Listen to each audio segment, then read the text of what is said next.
Good morning. You and I thought we'd fly to Rio for dinner. We must have been high, but you and me and another three friends of yours crashed. George, Mike, and Emily. And now there's nothing to eat except for the meat that once was your friends who lived up the street. And I saved the last piece of George for you, though I gorged on the other two. I saved the last of George for you, and I saved the last piece of George for you. He was vegan, so he's tough to chew, but I saved the last of George for you.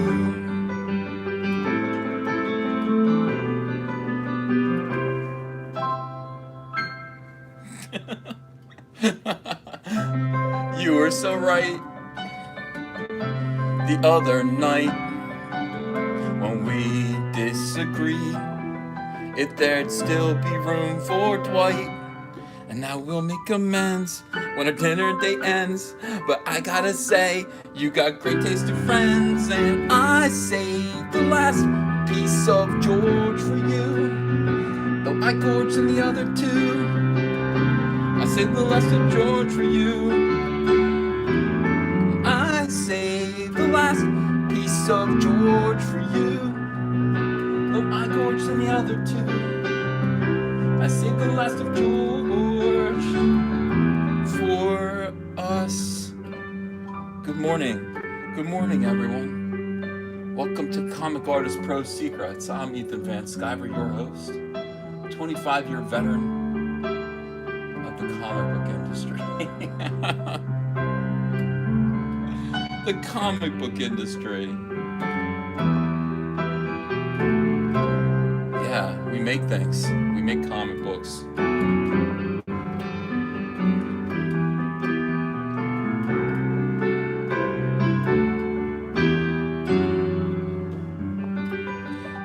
All right, we're doing a little different today. We're going back old school. Good morning. Good morning. Look at all this. Look at a light over here now. Trying to make myself not look pale. Why don't I just go to the tanning salon? Maybe I'll go to a tanning salon and try to solve this problem. Also, my chair's broken. The lock on it broke, so now it just kind of goes either way. I got to actually order a new chair. And Android goes, why don't you order like a slightly better chair this time? I'm like, I think I paid $700 for this chair. I shopped everywhere. Yeah, we're using the iPhone today. We're not on the big computer this time. Oh, yeah, I think I paid $700 for this chair.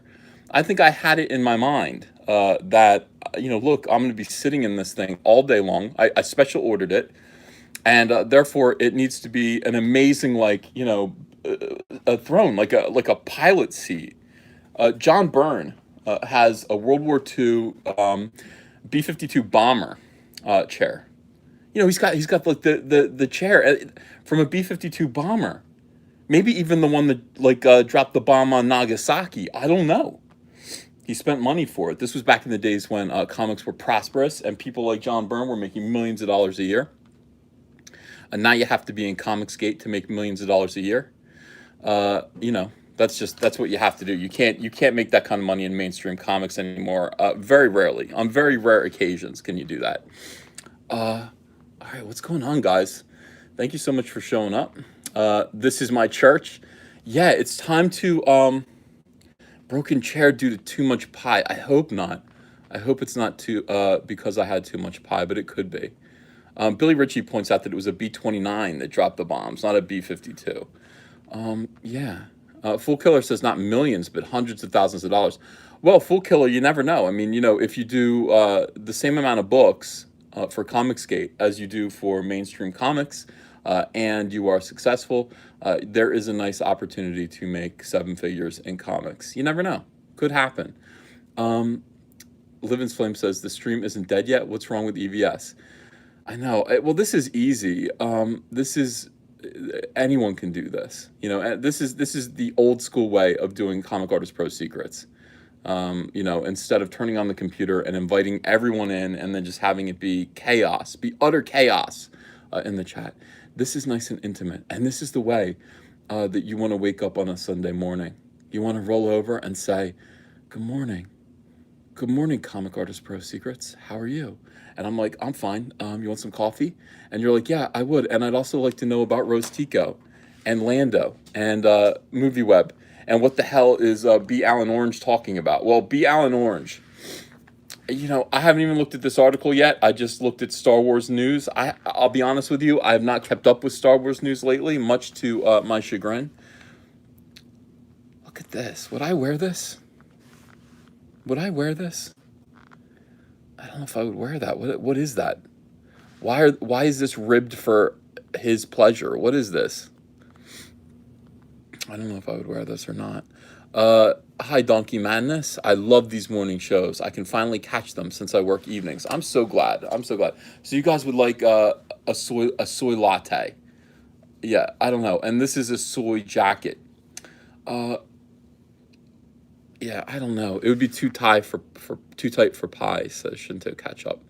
Yeah, I might agree with you. I don't know if I could. I mean, I couldn't pull this off. This would look. What would happen if I wore this is that, like, it would come out here, and then it would come out here, like on either sides.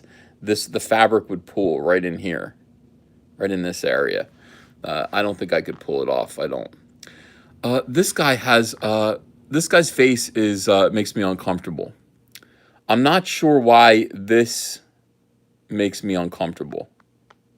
I have to think about it. I don't want to think about it too hard, but this face does make me feel a little bit weird.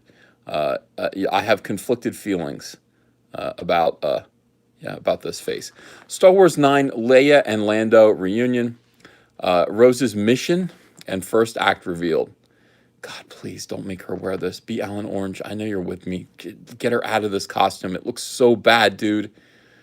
Look at this. Look at her from the side. It looks terrible. That's not what she looks like. How did they do that? Did they put padding in here? God, it's horrible. People are they have their theories as to why this makes me uncomfortable. People have theories. Yeah. Neon numb. But it's like none. It's neon numb. All right, Star Wars 9 is midway through a week of production, and more incel continues to leak out of the Lucasfilm camp. More incel. Today we have a look at the first act of the movie, which will bring Carrie Fisher back as General Leia. By now, everyone has heard of J.J. Abrams' Plan 9. Okay, so we got reference to me right away. Marcin Sisipowski, thanks for $1.99. Tico and Serena Williams catsuit. Now that would be a sight to see. I wouldn't mind seeing that. And I think many people in the chat would like to see Rose Tico in a tight catsuit. If you'd like to see Rose Tico in a tight catsuit, could you let me know? Yeah, if you're like me, you would like to see Rose Tico, you know, skin tight catsuit. Yeah. Yush says, Comic Artist Pro Secrets, I can't believe we got the dickhead of a character in Battlefront 2015 before Obi-Wan or Anakin or whatever other character. LOL. Yeah, I know. I'm getting it. Wait, I have the first Battlefront. I have the first Battlefront for PlayStation 4, which is upstairs in the guest room. You guys, if you knew what it was like to be me, you would be very angry. You would be like, why do you even have a PlayStation 4? And I have like, I think I have about 20 video games for it. Why do you have it and you keep it in the guest room? Why do you have a PlayStation 4 if you keep it in the guest room? And you don't even go in the guest room, except once last week when Andrea hit me and said, you're snoring. And I said, sorry. She's like, I really need sleep. Please go in the guest room. I was like, oh my God. And I did. I had to go to the guest room and sleep. It was very strange. Yeah. Yeah, for guests. If guests want to come over. But what? No, but do you, like, the point is I have a PlayStation 4 and I don't play it. Good morning, Drummer 6. Peter Mayer, $2. Can you sell 3D scan Playmates Cyberfrog figure and sell copies. I don't know how to 3D scan it, but yeah, I could if I wanted to. Nobody would stop me. You know, that wouldn't be a big deal. Yeah, I was. Shinto Ketchup says kicked out of bed. That is the worst. It's absolutely the worst feeling. But I mean, I could feel it in my throat. I was like that. And she's like, get out of here. Bill Ritchie says, get an Xbox, Uncle Ethan. I have an Xbox 360. Do I need an Xbox One? I don't know. Yeah. Carlton76 says, did he invite all of us to come stay? Yeah, come on. Well, you guys can show me how to work the you know what? Come over here and hook my PlayStation 4 up to my new Alienware computer that everybody makes fun of me about. Hook that up and show me how to stream. Can you, is that how you do it, by the way? Yeah. Snorlax says, don't be a console peasant, Uncle Ethan. Well, what, well, what, I don't understand. What is it? What does it mean to be a console peasant? Do I not have a good enough, I have an Xbox 360 and I have a PlayStation 4. Isn't that enough?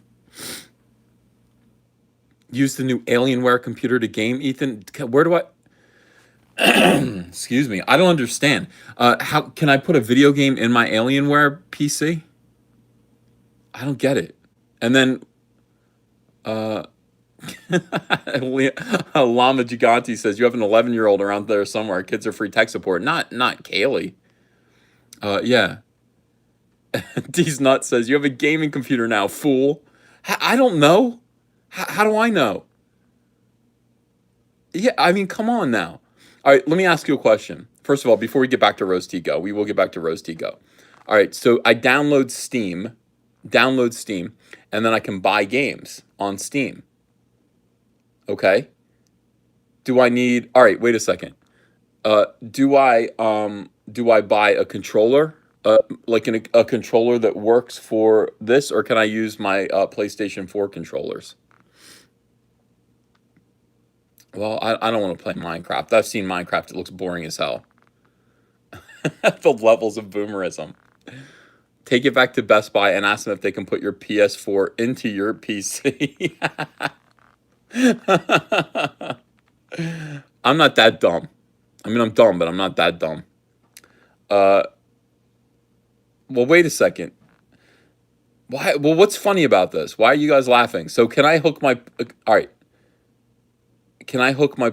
Well, if I had an Atari 2600, could I hook my Atari 2600 up to my computer? That would be cool. It's not dumb. I don't know. I don't know. How would I know if I don't know? How would I know if I don't know? All right, you guys, fine. You guys think about it. Stream Battletoads. I would if I had it, if I knew how. Mouse and keyboard works for everything. Console style controllers can be purchased as well. Well, I would want a console style controller, honestly. I don't want to work with my mouse. Yeah. Yeah, I could use my 360 controller. Well, why don't you guys come over here? Show me what to do. Hey, Ethan, it would be so cool to hear your thoughts on the art of One Punch Man. The drawings there are incredible. Oh, well, I'll check it out. Somebody else recommended One Punch Man to me the other day, and I have to admit I was interested. I like the name. Shelly Roberts, a thumbnail of pies, and all I get is an omelet. That's what I had today too, though. Andrea made me toad in a hole.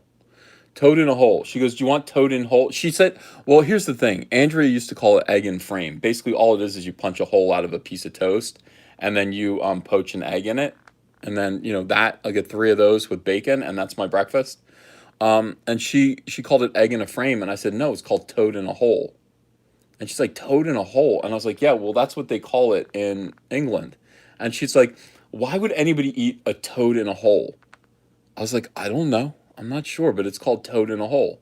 Everything in, no, not toad in a front hole. Toad in a hole. Yeah, and especially now. Yeah, toad in a hole. They're saying, no, they don't. Toad in a hole is with sausages, not egg. Well, how come my mom always said it was egg?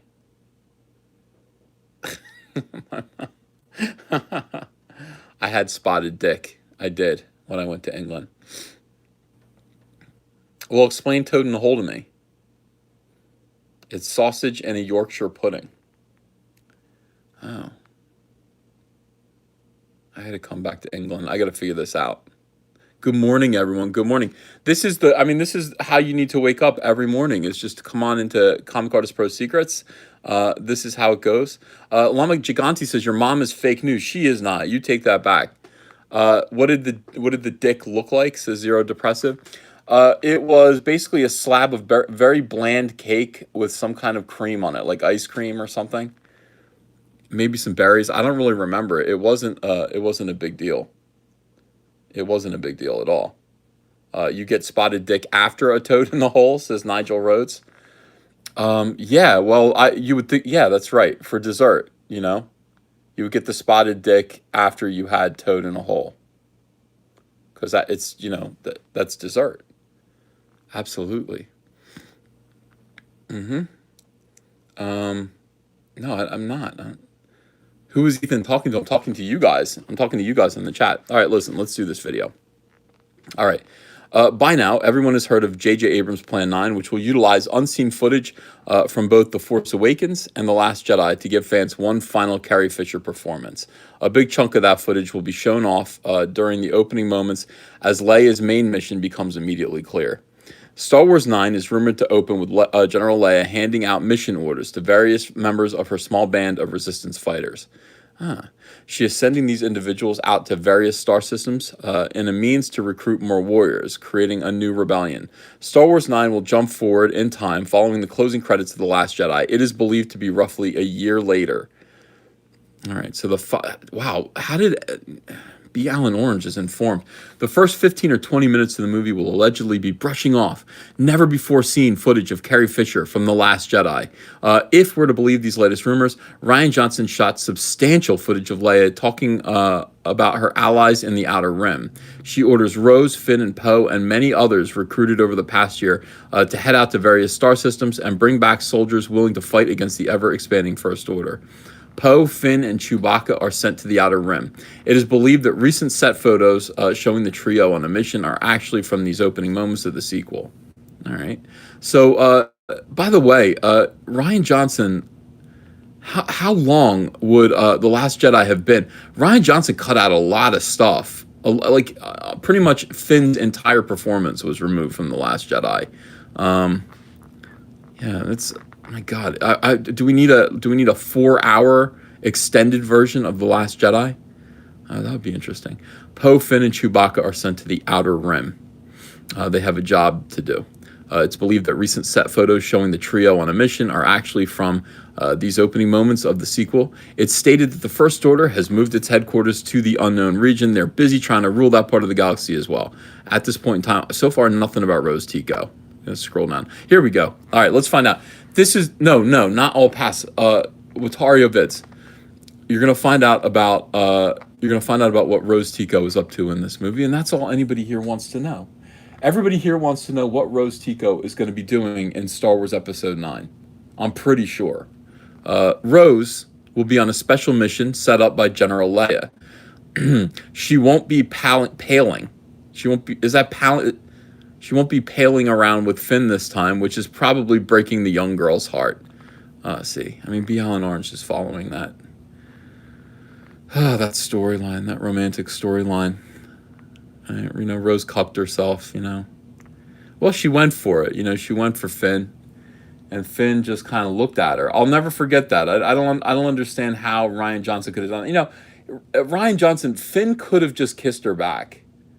Even though Finn's heart may be elsewhere, like he might be, looking, somewhere else.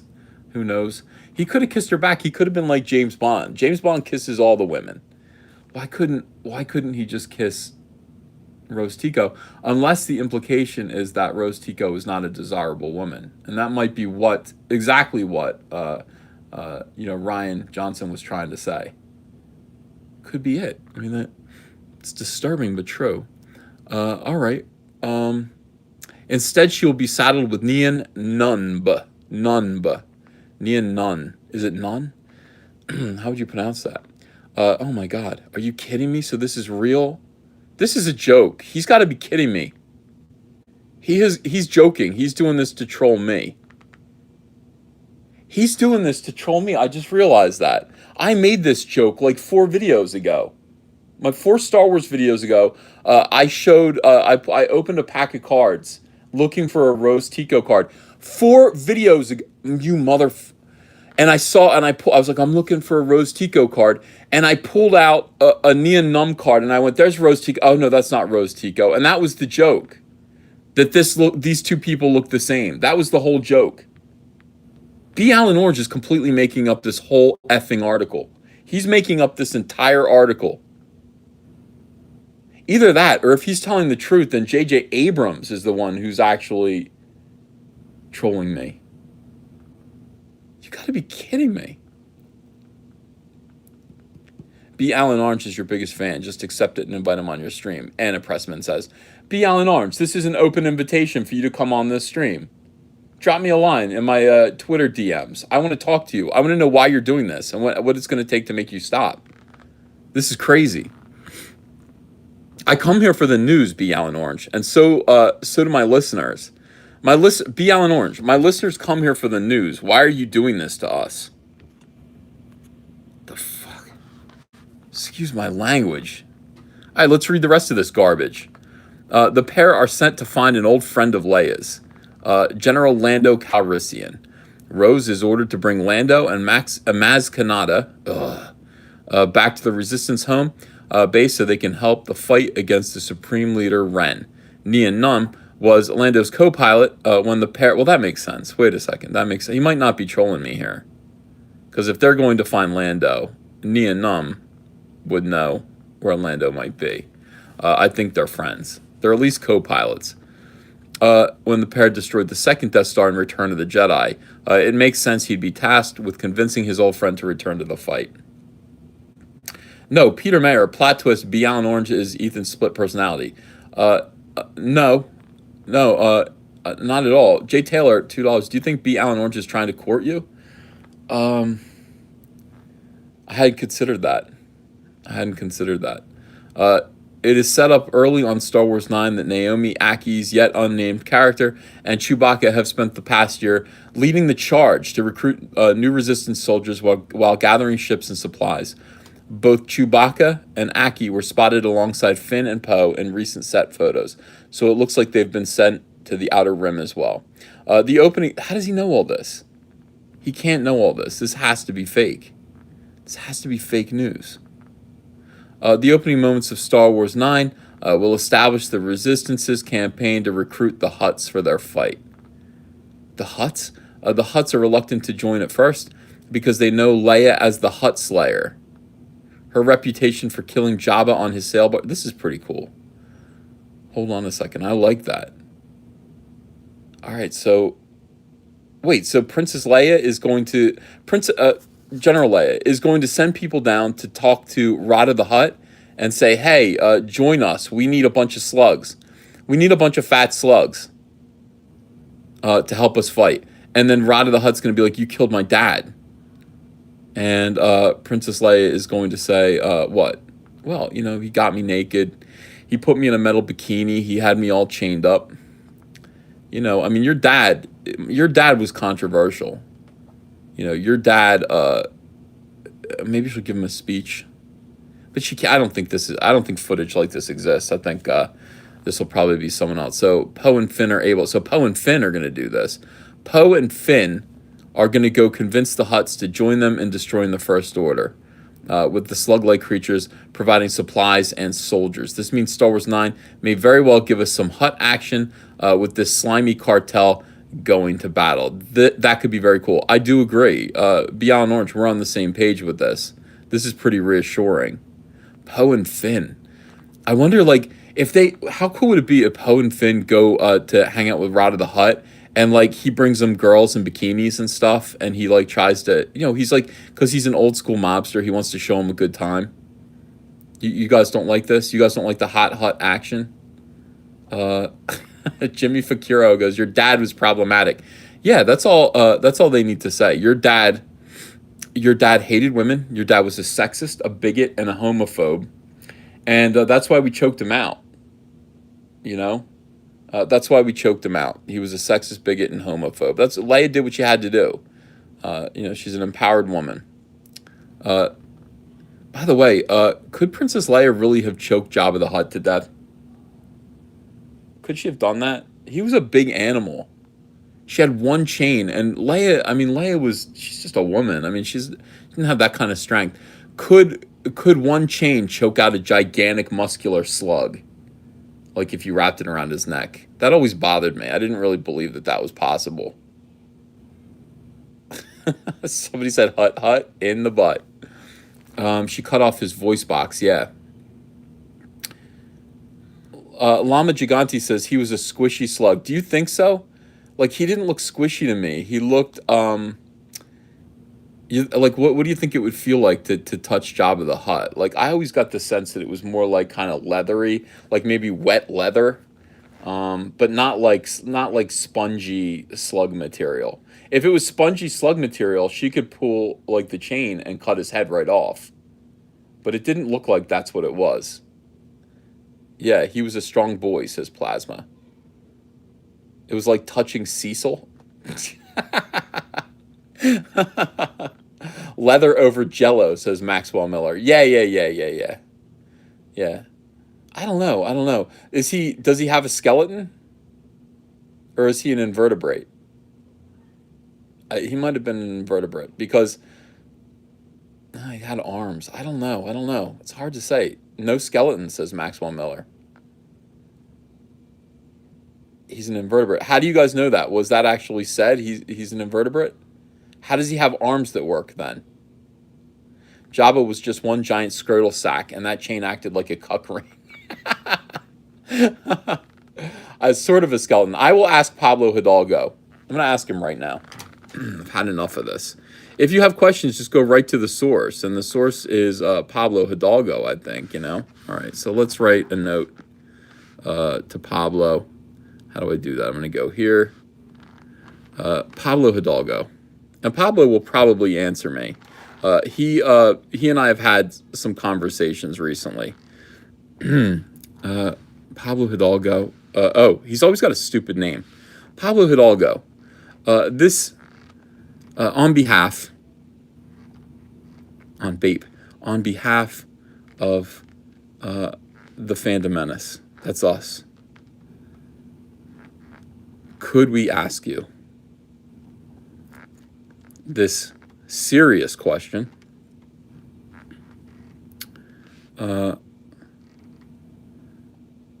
Does Jabba the Hutt have bones? Right? Bones.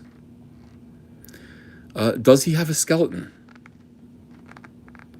A skeletal structure? Or is he just an invertebrate? Anticipating your kind and informative reply with respect. All right, you can't get better than that, right? I mean, you can't. That's a kind message to Pablo Hidalgo. Do you think he'll answer? I did actually ask him if I could ask him a question, and he said no. We were having a nice conversation, me and Pablo Hidalgo, and I said, "Can I ask you a question?" He said no. I said, "Can I ask you a question in private?" And he said no. He said, "I'm sorry, my DMs are closed and all that. I'm, et cetera, et cetera." And I went, "Yeah, all right." And all the question was about Therm Scissor Punch. It's exactly right. I just wanted to know, did you name Therm Scissor Punch? That's the only question I wanted to ask him, but I wanted to ask him it in private so that I didn't want to embarrass him. I didn't want to embarrass Pablo Hidalgo. Let's tweet that out. They made me add cult leader to my description, my profile. Nobilian says, Ethan, Jabba is an invertebrate. Well, I don't understand how he has arms with fingers that can grab things. He's got to have some kind of. Jabba was based on an invertebrate worm. No bones. I googled. Has there ever been? What's too late? Has there ever been a worm uh, with arms that didn't have bones? I don't think that's true. Yeah, they made me add cult leader. There's some people who are asking questions. They made me. They said, yeah. Pros Music said you sang about him having no balls. So what? Why is that an issue? Why is it an issue that I sang about Pablo Hidalgo having no balls? That's okay. And actually, I just asked them where they went. Well, Earthworm Jim has no bones, but he lives in he's got a spacesuit, so that's different. He's got arms, but they're not his. It's a spacesuit, you know. Yeah. Mobo says he's an embarrassment, so it's too late for Pablo. I don't know. I think he's funny. I think Pablo Hidalgo's hysterical. We had a nice little chat. Hey, he's funny. He reminds me of everyone in comics, basically. Just nerds. Nerds are the same. Nerds are all the same. It is further rumored that the First Order is staked out on a water-esque type planet. This was revealed by 4chan like months ago. This whole water planet thing. This whole water planet thing might actually, those 4chan rumors might turn out to be right. They might be right. People in the chat right now are basically saying that he might not be an invertebrate. You know. Adabisi says, "Is there any more damn Jesus crap this time?" What Jesus crap? What do you mean? There's no Jesus stuff. We talk about. It's about Star Wars. So when you bring in the Kool-Aid out, Mr. Cult Leader, we need a compound in a third world country. Where should it be? Peter Mayer says, "Did Pablo respond yet? Check, please." If he responds, I'll get a notification. I'm following him. So every time Pablo tweets to me or responds to a tweet, I get a notification. So I'll know. I don't have to check. I will let you know. I will keep you updated. Don't worry. Please not in Guyana again. Let's do DR. Where would I like to have my cult? No, I would just have it in Florida, guys. I really don't think I would do a third world country. Why would I do that? I would just do it in Boca Raton, you know? I'd invite you guys to all live in Boca Raton, Florida. It's pretty there. They're all old people. Like, it's a retirement city, so town, not city, town. It's a retirement town, so nobody will ask any questions. They're just all old people. They won't know what we're up to. We'll just hang out in Boca Raton. Harry Thompson says banana cream, king of all pies. Yeah, banana cream is good. Oh, David L says I live close to Boca Raton. So, basically this cult is going to be really convenient for you, David. Yeah, zero depressive, Boca Raton sounds nice. People are going for Boca Raton. Yeah. Tampa. Well, Tampa, we can get to Tampa all the time. That's going to be the thing. Boca Raton is I mean, that's just a hop, skip, and a jump from Disney World, so we can go to all the Star Wars celebrations. And it is also, not so far from Tampa. Andrew Acosta, best reason to join a cult, it's close by. Well, it just makes it more convenient. You know what I mean?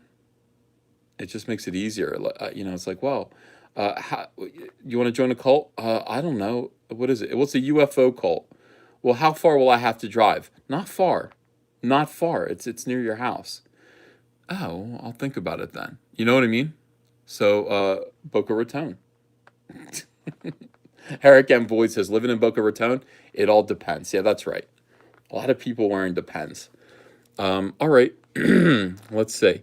Oh my God. This guy, again, it's further rumored that the First Order is staked out in a water-esque type planet that hasn't officially been named yet. It's believed that this planet resides in the unknown galaxy region, and that fans will get to travel to this far-off place in the galaxy. Further rumors claim we'll actually get to see a reunion between Lando and Leia, with Carrie Fisher rotoscoped into various scenes, utilizing that much ballyhooed old footage. Rotoscoped. That's interesting. Rotoscoping.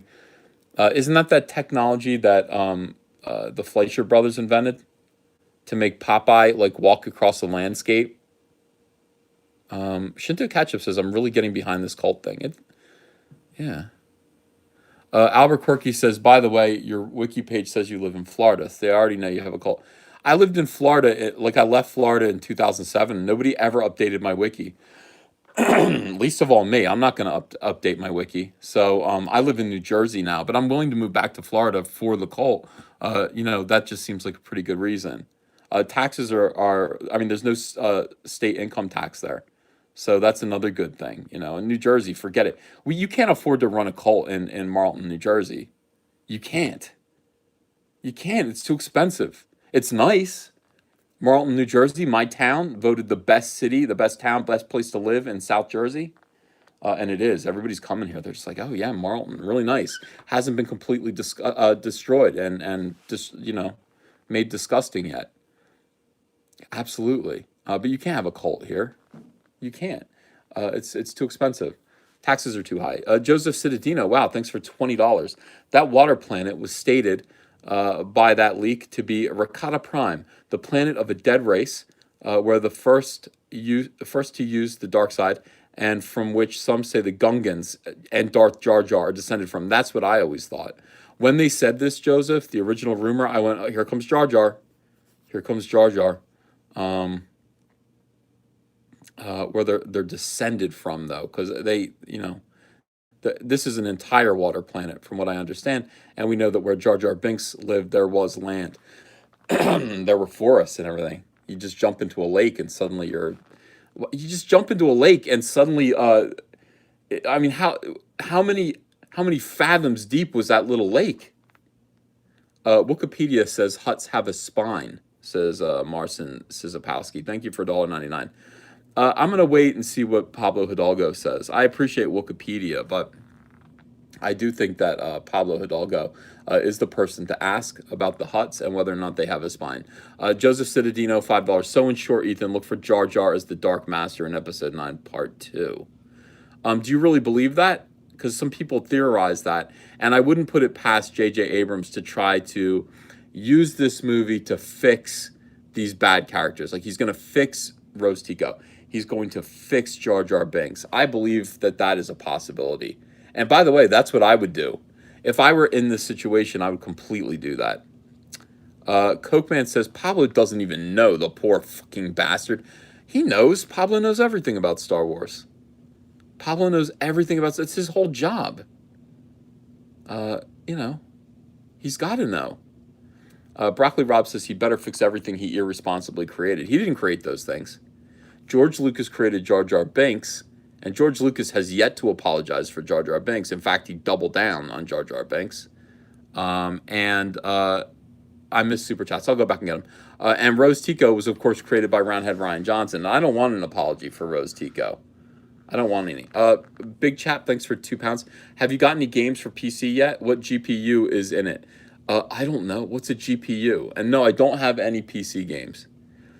Guys, I literally know nothing about this computer. Nothing. I barely know how to turn it on. My keyboard GPU is a graphics card. All right, I don't know. Does it come with a graphics card? Have you checked what is hiding inside your black box? No. I haven't. I don't know what's hiding in there. Tell us your specs. I don't know. You guys, how would I know any of this stuff? You sent me a link to basic PC knowledge video. I don't want to read it. I don't want to watch it, I mean. No, I can't tell you the specs. How would I know? Where does one find the specs? And where are oh my God, Ethan, never open your computer. I don't plan to open it. Does Cyberpunk have a graphics card? No. No, Kaylee couldn't tell me either. I don't even think Hunter knows. Hunter is 19 years old. I don't think he would know. He knows cars, but I don't think he knows computers. Mobo says you will be a boomer all your life. My life is half over. I don't care. If I'm lucky, my life is half over. Ava doesn't know. How would Ava know? She's only 2. She's only 2 years old. Uh, yeah. Pondimus Maximus says, Ethan, I'm only 4 years younger than you, and I know all this stuff. Well, that's the line right there. 4 years. If you're 39, once you hit 40, you don't know this stuff. You have no idea. Type in specs on the keyboard and the computer will tell you. I don't think that's true. I don't think it's true that if I do that, that'll happen. By the way, all I wanted was my keyboard to turn colors. And it only, like, I want it to turn colors all the time, like a rainbow. And it won't. It won't do that. All right, let me see. It stays blue. I don't even know how to get it to turn colors all the time. Oops. Okay, wrong pin. I don't even know how to get it to turn colors like I thought it would. How do I know? Momo says, I almost died watching your trip to buy the thing. Here's the thing. Andrea was mad when I was there. She was like, why do I have to live stream this? I'm carrying the baby. I'm like, oh, this is going to be no fun now. This is going to be no fun. So I didn't have as much fun with it. I wanted to just get it done and get out of there. All I need is a big computer to live stream on. That's all I need. So I can download OBS. I gotta get OBS and have a good show. Ethan wears skull socks and he can't operate technology. No. All right, let me put in specs. Should I put specs in Google? Specs in download porn. Why? I don't want to download any porn. Baby in one hand, phone in the other. Skills, my man. All right, I'm gonna put specs in Google. No, that's not how to work it. Where do I type specs? Scarif specs. No search information in the search windows. Streamlab OBS. Type porn into Google. That's where the help is. Yeah. Select device manager. I'm not doing this. I don't care. I don't even care. What, just to satisfy your curiosity? Coke Man says, run it over with your car and make a video. That doesn't seem like a good idea. I did spend like a lot of money on this. I'm happy with it too. People are like, you got an Alienware. Hey, guys, I barely know how to work this. Why? What does it matter? What does it matter? You got an Alienware. You could have gotten a better computer. Oh, an even better computer that I don't know how to do anything with. I mean, what the hell? All I need is this. It's true. I'll build you a good computer. I wouldn't know what to do with it if you did.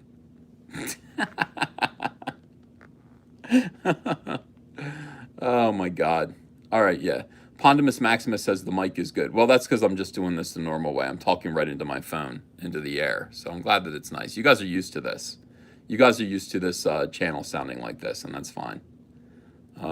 Yeah, people are saying it's a fine PC. To hell with the haters, Uncle Ethan. Thank you, Pondimus Maximus. That's all I'm saying. Thank you. Everyone who's reassuring me it's a good computer, don't worry, Uncle E. You don't have to tell me. I think it's a great computer. I'm very excited about my computer. Very excited. Honoring an American hero, Senator John McCain. That was sudden, wasn't it? John McCain just died. I wasn't expecting that. I thought we had 2 more years with John McCain. My goodness. All right, let me finish this article because I got to find out, all right, hold on. Where's my pencil? All right. Further rumors claim we'll actually get to see. All right, so rotoscoping. I don't understand. While Lucasfilm won't be CGI-ing Carrie Fisher, it is believed she will be added into new environments and given a fresh digital wardrobe. That's going to look great. How this will all look when it's finished is anyone's guess. I'll guess it's going to look terrible. Hopefully, it doesn't further destroy the Star Wars legacy. V. Allen Orange. Oh my God. I wasn't expecting that. I wasn't expecting V. Allen Orange to come out and be all fandom menace. I mean, oh my God. He busted V. Allen Orange. You are invited on the High Council after that. That is the funniest shit I've ever seen. Hopefully, it doesn't further destroy the Star Wars legacy and what has come before it.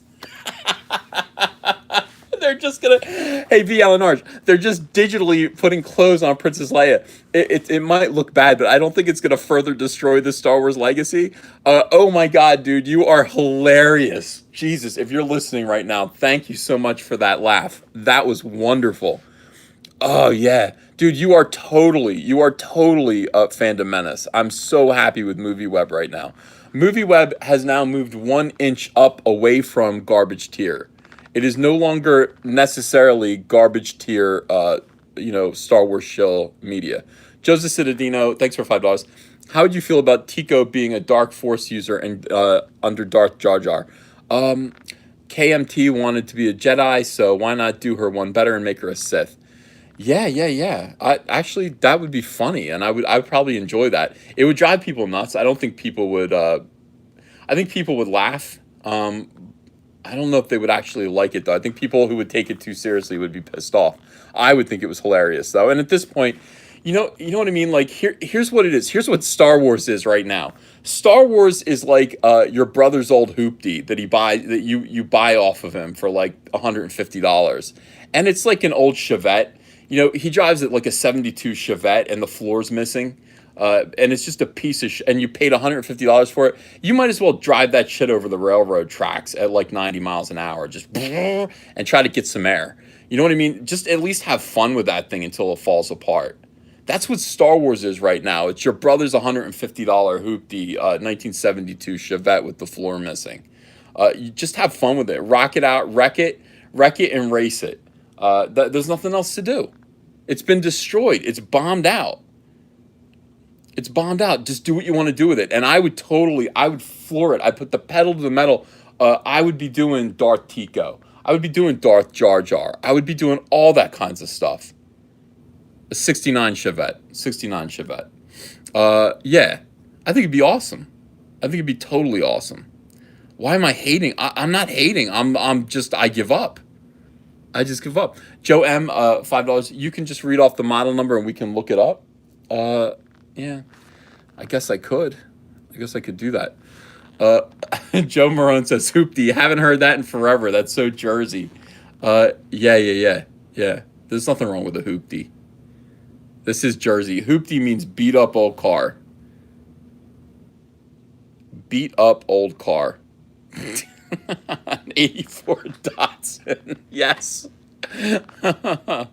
A 73 Gremlin, an AMC Pacer, okay, from 1973. You're driving an AMC Pacer from 1973. You basically emptied out whatever was changed from your groceries to buy it. You might as well, at this point, just drive it as hard and fast as you can and see what it can do. You know what I mean? Just drive it over mud hills. Get your money's worth. Get your money's worth off of that 1973 AMC Pacer. I would probably paint it. Not for real. I'd get spray paint and do stuff to it. I'd make pictures on it. I don't know. I would not spray paint gay pornography on it. I would not do that. I would not airbrush gay porno on my 1973 AMC Pacer and then drive it through the village. I wouldn't do that. I might. No, I wouldn't. I wouldn't do it. But I would do all kinds of crazy stuff with it. It would be fun. It'd be fun. Yeah, you ride that hoopty till the wheels fall off. I'd make people envious of it. I would. Remember that show Pimp My Ride from the late 90s? Zero Depressive goes, why specifically not that? I don't know. That was just the first idea that came into my mind. I was thinking, would I paint gay pornography on the hood of my car? No, Tom Green did that. He painted lesbians. He painted lesbian porn on his dad's car before he had to go to work. He did it overnight, and I wouldn't do that. But I'm not Tom Green. I thought about it. I considered it, and I said, no, I wouldn't do it. But I mean, anyway, that's what Star Wars is. All right, Star Wars is a 1977. I like the Datsun. You don't hear about Datsuns anymore. It's a 1977 Datsun, and you might as well just drive it into the ground. You might as well. Star Wars is Tom Green. No. Star Wars used to be cool. It was all right, but it's junked out now. It is junked out. Uh, what did he call it? Tom Green called it a slutmobile, remember? Dad, how come you won't drive the slutmobile to work? That was hilarious. Datsuns were never cool. How do you know? Datsuns were an efficiency vehicle. Nice, yeah. All right, look, let's finish this article now. I'm really thrilled. B. Allen Orange, thank you for the first. Hopefully, it doesn't further destroy the Star Wars legacy and what has come before it. Using Leia as a copy and paste character could be shameful if they aren't careful. It sounds like a game of color forms. Oh my god. Oh, you're awesome. B. Allen Orange is my new friend. Everything mentioned in this story takes place in the first act. This latest intel comes from where? Look at this. Hey, B. Allen Orange, Drunk Chicken TV. What are you're getting your stuff from Mike Zero now? You're getting your shit from Mike Zero? Oh my god, I gotta get a baseball cap and turn it around backwards. I'll do it right now. All right, Mike Zero. Hey, this is yeah. All right, let me see. Baseball cap backwards, looking good. All right, now Drunk Chicken TV. Let's click on this and find out what it is. Better not be porn. Oh, it is Mike Zero.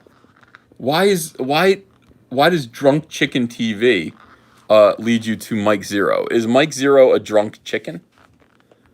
Why does he do that? I don't want to get a copyright strike, but Mike Zero at this point is the number one Star Wars source of information. I don't know how he does it. I know he gets it in the future. Mike Zero gets his Star Wars information from the future. He's got Star Wars news from the future. He is probably, well, I said this before, I think he's the Terminator of Star Wars. Mike Zero just basically says, hey, for future Star Wars content, please subscribe. Yeah, he always looks the same. He looks like Max Headroom. He stands in front of a dartboard and he's got information from the future. And by the way, look at him. He's always wearing the same thing. He's always got the same hat. It's always the same dartboard. Is he the Nostradamus of Star Wars? Is he? I don't get it. Yeah, Mike Zero for future Star Wars content. Well, I learned nothing. I learned nothing from this article at all. Well, I learned a little something. I learned that Rose Tico and Nia Num are going to be a team up. By the way, I will purchase this 2-pack when this comes out. I will Shakur purchase this 2-pack for Shakur. Look at this. Can you imagine? How many Rose Tico toys are they going to make this time? It's going to be the Rose Tico and Nia Num 2-pack. Fantastic. Fantastic. I can't wait. Gavin Smith says Ethan is Nostradamus. Oh, that's terrible. That's terrible. Star Wars is garbage. All pies on me. I'm in the best mood now. That totally started out my day great. Trencher, thanks for 20 Norway dollars. Whoa, Nia Num lost weight. Yeah, he looks good. He looks like he's been working out. Yeah. I have to admit, credit where credit is due. Some people do not just rest on their laurels, even though they have vaginas for faces. They do actually exercise. It's admirable. I look at that and I get inspired. Let me see here. No, I haven't. Press FN plus F3, says Warrior Metal. I'm afraid to. I don't want to do that because is that going to screw things up? I'm afraid that's going to mess things up. Let me see.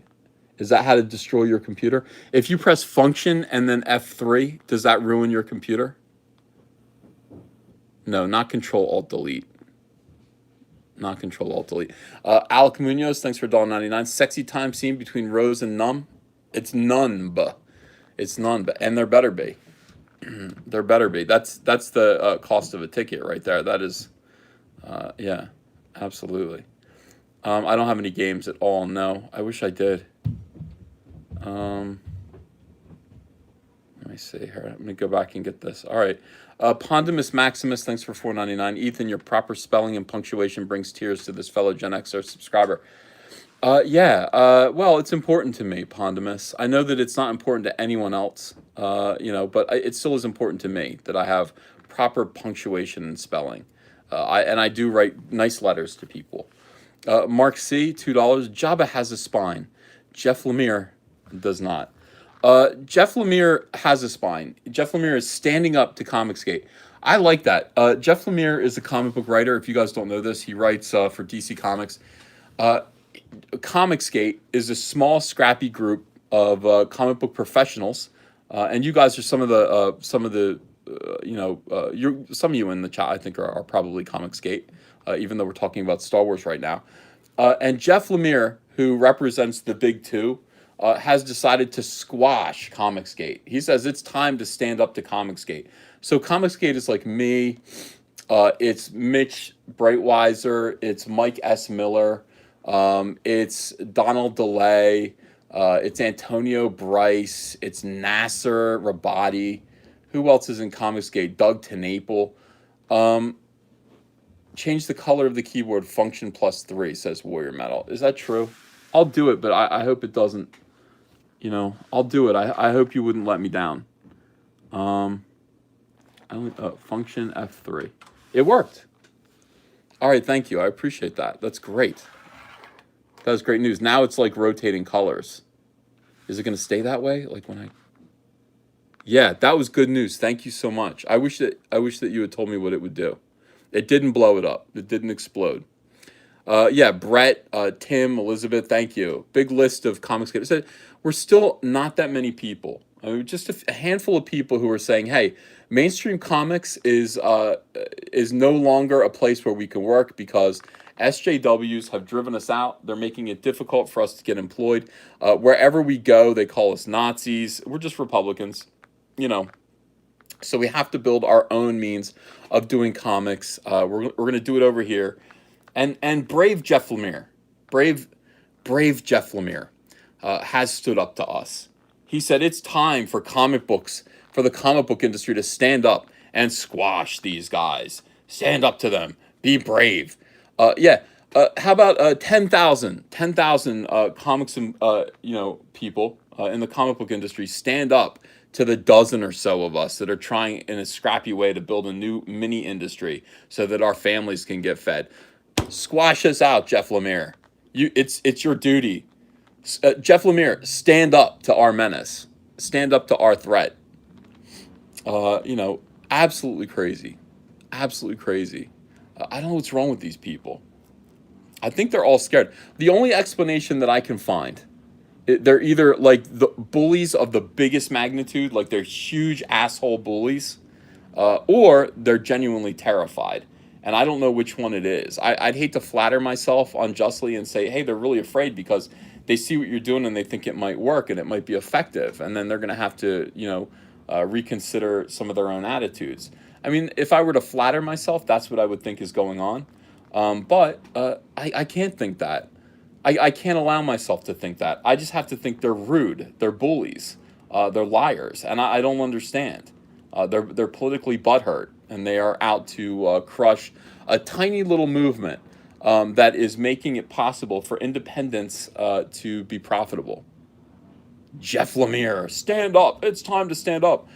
When you lie about someone and you say that this is a movement that exists to harass women, and some of those women have been friends of mine. Well, I mean, I do videos about this kind of thing. You'll see. I did a video yesterday about the article The Bleeding Cool just ran on me. They kind of weaponized Darwin Cook's widow, her grief, and I still am baffled by this. They sent her after me, and basically called everyone involved with Comicsgate names, and I don't even know what to say. You attacked the widow of Darwin Cook? No, I didn't. I never said one bad thing about her ever. I was nothing but respectful of her. Yeah, so this is the thing. If you can make up a lie and say these people are attacking women, then you have sort of justification to attack them back, even if they are just a dozen scrappy little people who meet on, my one YouTube channel, their own little YouTube channels, to try to sell comic books, to sell their independent comics. Yeah, we got to crush them. It's important that we crush them. Uh, it's important that we all stand up to them and call them more names. It's important, by the way, one of these comic book pros, sent me pictures of his anus, photographs of his anus on Twitter. He sent me butthole pictures. This is this is the guy that invented Spider Gwen. This is the creator of Spider Gwen over at Marvel. Uh, Sent me pictures of his ass. I don't even know you. Like, you guys are insane. You guys are absolutely insane. It's like, the more this kind of stuff happens, I think that it's fair when you're creating a movement, a counterculture movement like Comicsgate. Uh, every now and then you have to stop and you just have to take a moment to think. And you just say to yourself, am I just?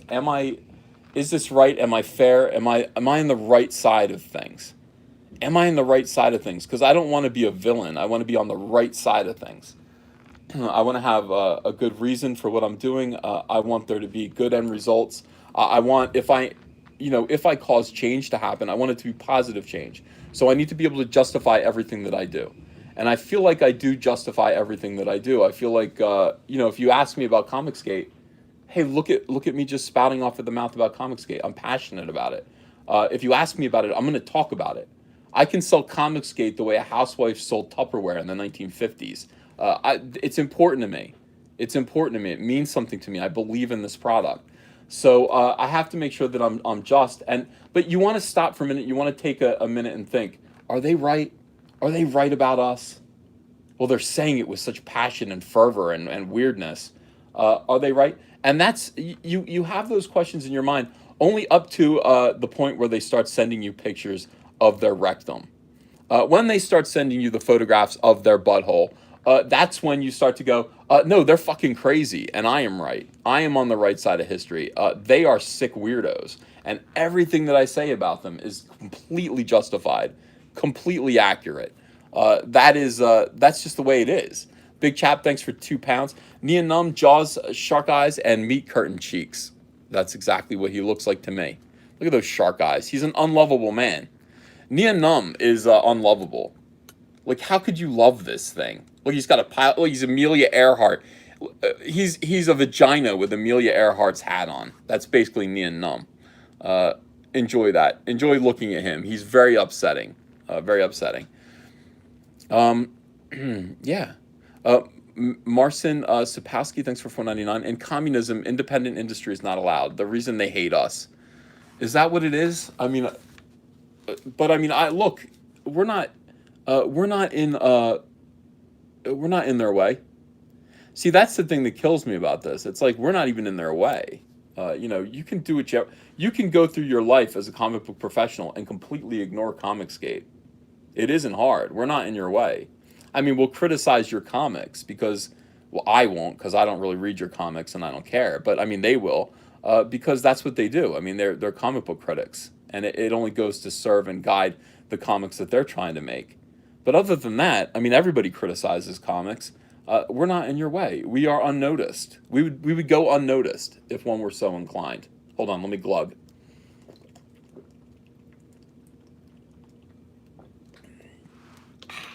It's the that you don't like. It's when I go That's the part you don't like. Darth Hater, thanks for $10. What's up, Uncle E? I haven't made a live stream in a while. I hope all is well. Yeah, it is. All's pretty great, actually. Very happy. Broccoli Rob goes, they hate us because they anus. Oh my God, dude. That's hilarious. I think I'm going to steal that. I think that's my next tweet. You guys are the best. Avail Ned says, do you know when you are going to reopen Cyberfrog? Yeah, so let's talk about that. Let's talk about that. Cyberfrog is going to be reopened for 1 week only on Wednesday. It is going to be, I talked to Andrea about this. She's like, oh my God, no more. Andrea is overwhelmed with money and addresses, and she's up there working on this all the time, and she's concerned about the taxes and all of this stuff that I'm not thinking about. And from my point, she's like, our tax liability. I'm like, yeah, but what difference does it make? We're going to make more money, so of course we're going to pay more taxes, but there'll be more profit, right? I mean, oh my God. All right. She's like, let's just close out the year. So I finally just said to her, I said, well, let's just do it this way. We'll do it limited. We'll do it for 1 week. We'll separate it from what we've done before. So listen, let me make this absolutely clear. If you ordered already, those orders are locked because we just can't monkey around with that. It's 10,000 something books and orders and everything that we have to handle. Andrea is going through them, making sure the addresses are correct. In many cases they aren't correct, so she's up there like reorganizing everything, making sure everything's good, making sure, trying to consolidate orders so that if you ordered twice, you're going to get it all in one package, trying to do all that. It's a nerve-wracking job, so she doesn't want this added to that. She doesn't want an additional problem. So for our sake, if you already ordered, those orders are locked. So in other words, you're not going to be able to change your order and add this in any way. This is brand new. This is additional. So we're going to do a Cyberfrog 1 week variant cover campaign. Why are we opening it up again, John Holloman asks? Because everyone's asking us to. Because Comicsgate is becoming so big. I am getting hundreds of requests for Cyberfrog at this point. Why can't I order it? Why can't I order it? Also, I'm going on TV. I'm going on the Andrew Klavan show on the 30th of Thursday, the 30th of August. And isn't it smart? What am I going to promote? I need to be able to say, hey, I'm selling something. So this is a chance. I'm talking about Comicsgate. People need to watch that show, listen to me talk, and then know that they can buy something to support the cause once they see my art and everything. So yeah, we've got to reopen a special edition of Cyberfrog. So this is going to be for 1 week only. The campaign is going to run. It's going to be a special Salamandroid variant cover on Cyberfrog Blood Honey. Okay, everything's going to be the same. There are going to be two options. You're going to be able to buy in at the $25 level, which is the Cyberfrog Blood Honey Salamandroid variant cover. All right, so you can buy in at that, or you can buy in at the $50 level, and you will receive the 1998 Ashcan and the Cyberfrog Blood Honey variant cover with Salamandroid. So $25, $50, that's it. Those are the two tiers. You'll receive all of the perks as well. So you'll get all the perks that were with the other series. So if you buy in at the $25 level, you will receive the bookmark, the trading cards, and the sticker. Yeah. Salamandroid is Cyberfrog's brother, you shush. He is Cyberfrog's big brother. Yeah, everyone loves Salamandroid, so people want the cover. Yes, it will be signed. Everything will be signed. So it's going to be the same. It's a small pared down campaign. $25, $50. It will last 1 week. 1 week. And that's it. So believe me, I'll promote it. If you're following this channel, you'll have plenty of notice. You'll have 1 week to do it. So save up $25 if you're interested. Make sure you've got it ready. This is going to be it. People are like, I don't get paid until September, and I'm like, well, I'm sorry. This is gonna last through the first week of September. But yeah, that's all we're gonna do. Just a 1 week limited run. People are like, why are you doing this? Haven't you already been funded? Yes, of course. It's like, I don't need it. I don't need any more money. But people would like to. People feel like they missed out. People would like to buy in. If I'm doing this, I might as well do something else. I would love to do another variant cover, a weirdo exclusive for Cyberfrog. This seems like a good way to do it. I would say to you that if you've already backed Cyberfrog and you already have Blood Honey coming, don't back this time unless you have to have this variant cover. Don't back, because you're going to get, it's the same thing. It's exactly the same book. If you haven't backed, you know what, I might do a $25 level that, well, I can't really do that. This is the second chance to get the 1998 Ash Can as well. A lot of people, having seen the preview art for Cyberfrog 1998, are like, I wish I'd bought the Ash Can. All right, this is a second chance to get that Ash Can. Okay, so if you missed out the first time, this is a way to do it. Gavin Smith says Chromium. That's the other big question. If we reach $100,000, this will be printed in Chromium too. That's the thing. So, we might do it. We might do it. We almost got to $100,000 in the first day of the original campaign. But of course, I have no expectations for this. I just want to make sure. I'm going to keep it low. I think my goal is going to be like $5,000. You know what I mean? I don't think I need that much money to run off a short run of Cyberfrog Blood Honey variant covers. I'll keep it low. Oh, I want to show you. Those of you who don't. First of all, by the way, this is art from 1998. Let me back out. Kyle Ritter just finished this. This is a 2-page spread of Cyberfrog.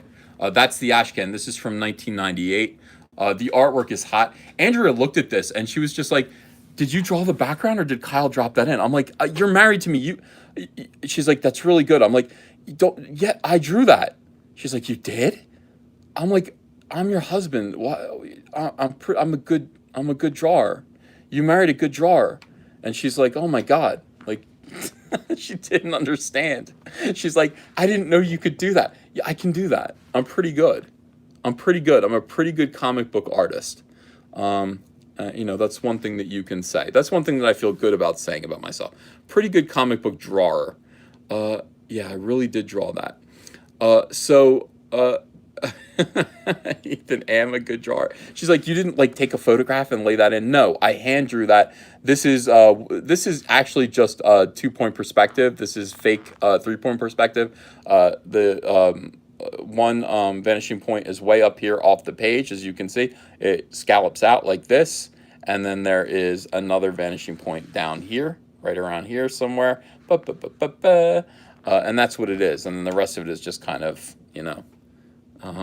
yeah, she meant well. She meant well. She always means well. She's always impressed with my work, which I really like. Please stop Twitter Are the Twitter notifications showing up? Where are they showing up? Oh, they're showing up here. Yeah, sorry about that. Yeah. Great stuff. So I'm very excited about Cyberfrog. Blood Honey. This is your one chance. One chance to do this. We'll get a nice variant cover. I'm just gonna run this for a week, yeah, it's gonna be good stuff. Let's see. Looks good, Uncle A. Good night, Antonio. Yeah, next. So we're gonna do this Wednesday. Let me reiterate everything. Oh, you know what I should do is I should find. All right, hang on a second. I'll just let me make sure, because I wrote this out as a tweet, and I should actually just read it so that you guys can see it.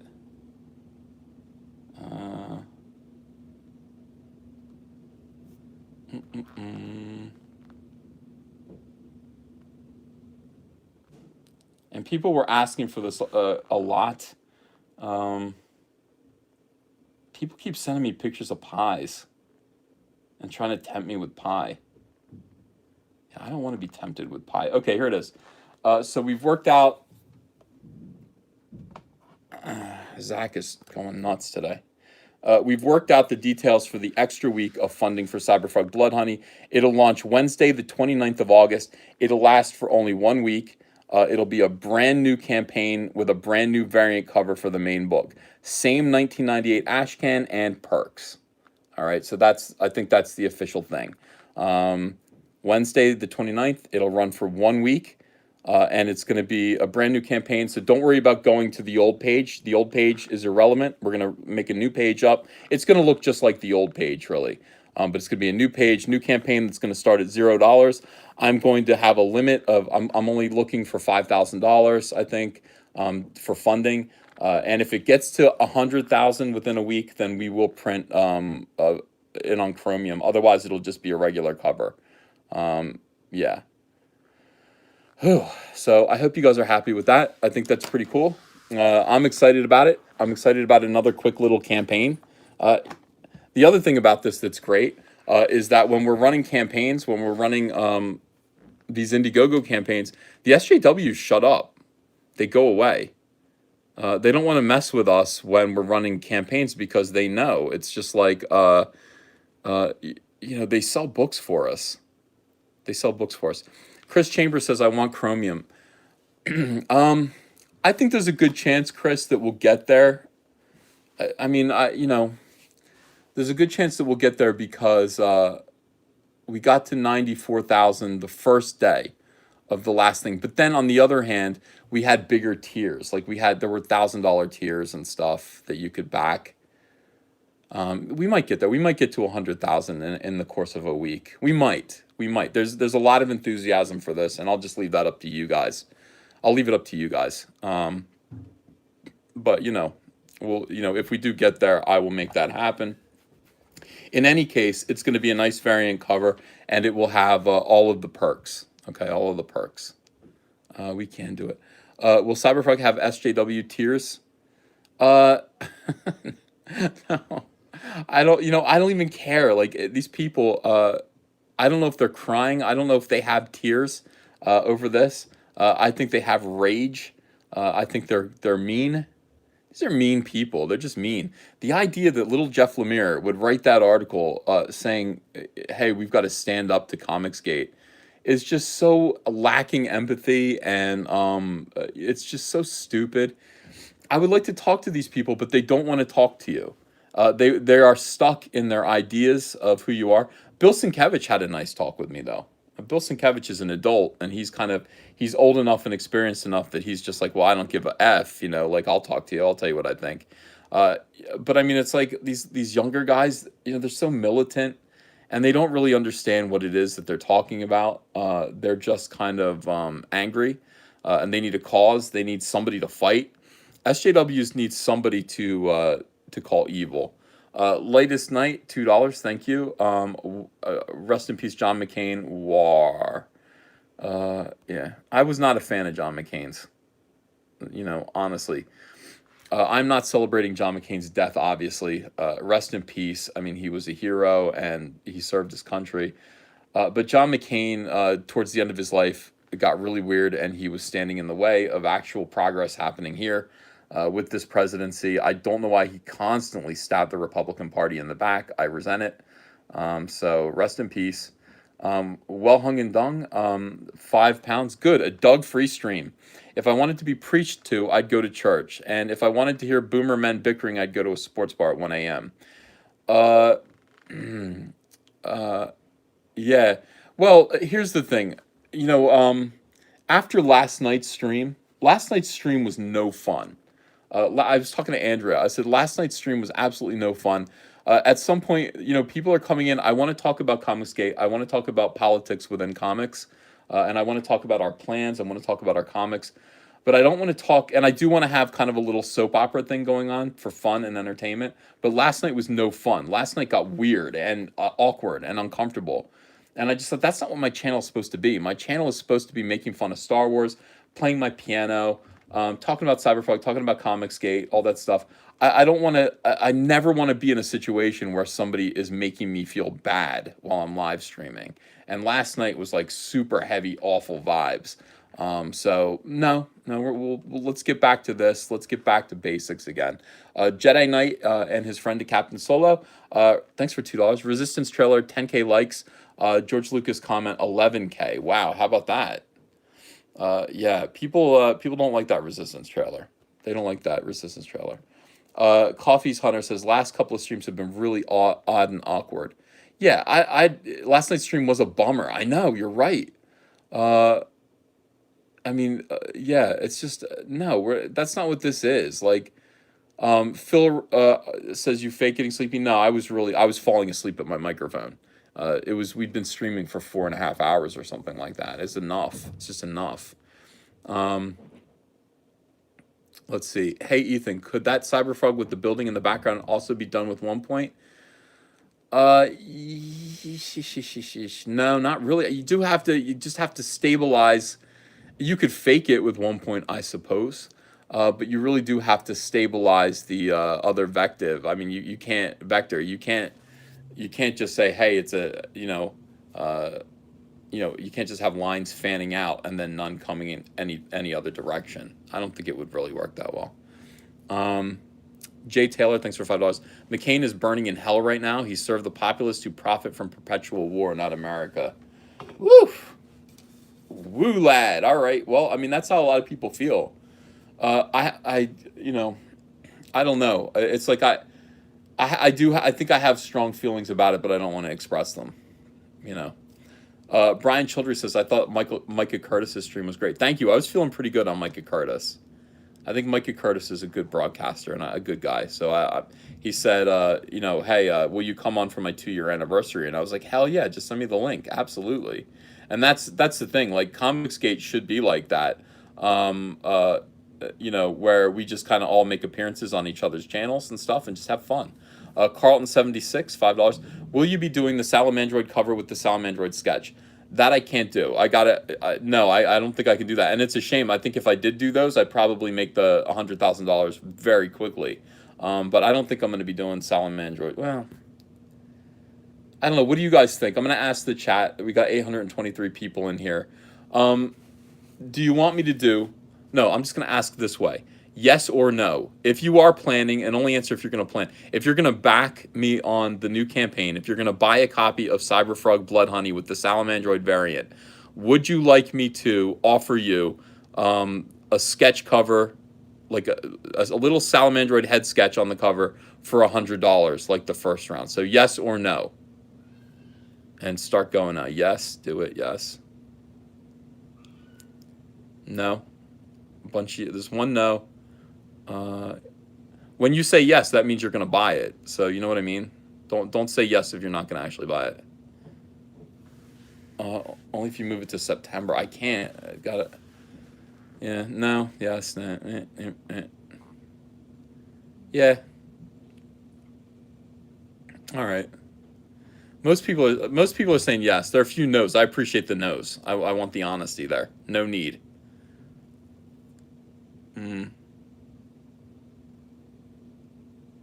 How did you want all the monies? I don't know. Yes, seriously. No.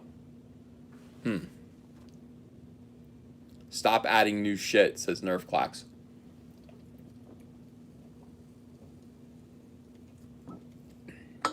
I'm inclined to say no. Justin Mabe says keep it at 25 and 50. Yeah, that's kind of what I want to do. Because I want to get this book out. Somebody says, no, focus on Rainbow Brew. Yeah, it's exactly right. I want to get this book done and out. I don't want to be spending... already, I'm going to be spending one entire day doing Cyberfrog head sketches. From dusk till dawn. These little head sketches on books. Have a lot of them to do. So I'm going to be, like, seriously doing it. I don't know if I want to spend 2 days doing those little head sketches. I'd rather keep it simple. But Well, my book is coming out sometime in November. Yeah. What is the difference between $25 and $50 tiers? $25 is the book. $50 is the book plus the 1998 ash can. Tanta Lorana says, is there a way to get Cyberfrog without the credit card? I not right now, but I will tell you this. I mean, I'm sure it'll be on eBay. I'm sure it'll be on eBay once it comes out. Somebody bought 100 copies of it. I mean, somebody actually bought 100 copies of Cyberfrog Blood Honey. I don't think he's keeping them all. I think he's going to put them on eBay. It's probably a smart move. Yeah, we got to just make this like a quick and easy thing. It's just a quick and easy campaign. Just for 1 week, simple. Yeah. Keep it simple, stupid. All right, well, that's what I'm going to do. I'll go ahead and I'll just do no, even though a lot of people said yes. Let's just not do the sketch on this one. We'll do a Salamandroid sketch on Wrecked Planet instead. When Wrecked Planet comes out next year, that's when we'll do a Salamandroid head sketch. Checked with Indie yet? No, I don't need to check with them. I'm just gonna put up the thing. It's all good. Luke M, $5. Listening to your channel gets me really hyped to make my own comics. I especially love all the Cyberfrog stuff. Man, thanks, Luke. I appreciate that. It's fun. I love talking about Cyberfrog. I love it. I love my character. I love what we're doing. I believe in Comicsgate. I really do. I'm proud of this. I'm proud of this movement. I was talking to a couple of guys from Disney in a meeting, and I get impassioned about this. I get really passionate about what Cyberfrog is, what Comicsgate is, and I said, and they were like excited when I said, this is a movement within comics to take comic books back from the crazies that currently hold it hostage. They hold the comic book industry hostage.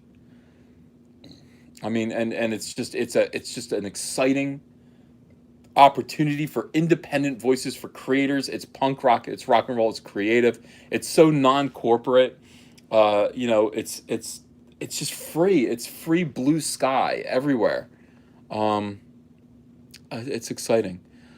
John Hallman says, "Can you tell if any of your detractors are getting the book?" No, I haven't even looked. If they ordered it, they're getting it. That's cool.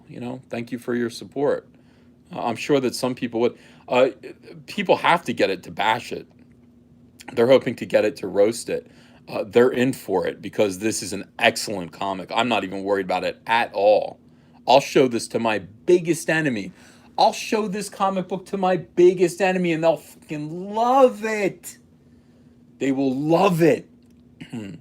Their eyes will bug out of their heads. I am not fucking worried about it at all. At all. At all. Lightest Night, thanks for $2, some shekels for your pie addiction. Thanks. Appreciate that. Although I have kicked my pie addiction. Wonder if Pablo Hidalgo backed Cyberfrog. I would say no. I'm comfortable in saying no. Pablo Hidalgo did not back Cyberfrog. But, some of them did. I'm sure some of them are in there. Yeah. Do you like anime? A little bit. Sometimes. You know what I like? I like Voltron stuff. I like big robots. One of my biggest kind of and that's what I've got a new comic book idea, and I'm gonna hire somebody to draw this and write it. It's called American Anime, and is it American Anime or American Manga? American Manga, American Manga, I think. Yeah, it's called American Manga. Vince Garrett, thanks for $5. Can you do an Ashcan side story for Salamandroid when you do Wrecked Planet? Yeah, the Wrecked Planet Ashcan is going to go back to 1998 again. Every single one of the Ashcans for the 4-part series is going to go back to 1998. And Wrecked Planet is actually going to be Heather's story, not Salamandroid's. What happened to Heather? What happened to Heather when Cyberfrog went to sleep? So that's going to be crazy. And then we'll do a Salamandroid one too. Yeah. American Muwanga. Any posters? No. Well, we have a poster. Did you know that? We have a poster for sale on comics. What's it? Hold on a second. I'll find it up here. You guys keep looking at Neon Numb.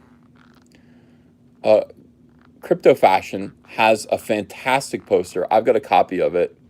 I haven't framed it yet. I'm going to get it framed and hang it in my studio. Once I hang it in my studio, you guys are going to see it every single time we broadcast, and you're going to want it. You're going to want one of these because it's just absolutely awesome. Let's see here. Look at this. So here's Crypto Fashion. Here's my website for all of my merchandise. There it is. I mean, look. You can order the Cyberfrog and Salamandroid fist bump poster there. Look at Salamandroid with the bees. He's carrying an effing hornet. It's dragging its wings on the ground. Cyberfrog has stingers in him. Look at him. He's just sitting there like he's been stung. He's all ripped up. He's like, bump it, bro. They've set a whole beehive on fire behind him. Salamandroid just stingers coming out of him. He's got a bee like stuck to his shoulder fins. Billy Ritchie, thanks for $1.99. Have Sashi do a pinup sketch of Heather. Yeah, just hornets everywhere. Hornets everywhere. We'll see. I might do that.